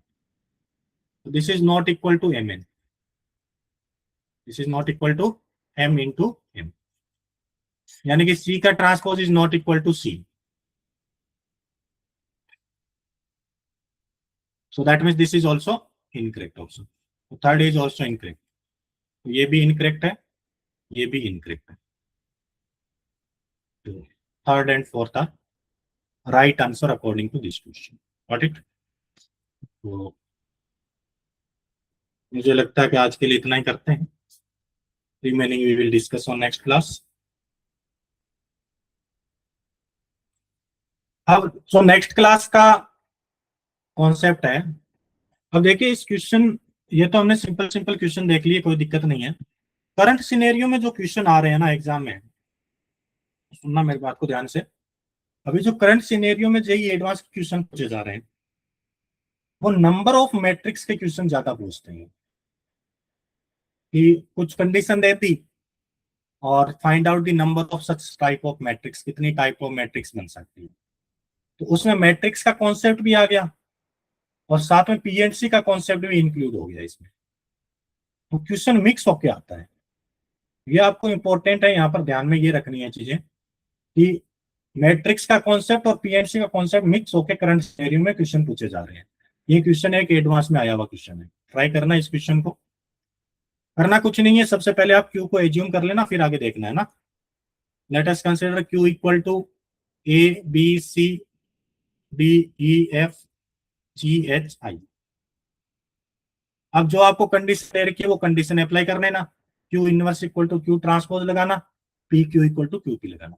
कुछ आपको रिलेशन मिलेंगे तो देखना जरा, ट्राई करना, अगर होता है तो ठीक है, अच्छी बात, नहीं तो कल अपन वापस कंटिन्यू डिस्कस करेंगे। तो नंबर ऑफ मैट्रिसेस टाइप के क्वेश्चन बहुत ज्यादा पूछे जा रहे हैं आज का, और remaining we will discuss on next class tomorrow. Okay, thank you so much, आज के लिए इतना ही करते हैं।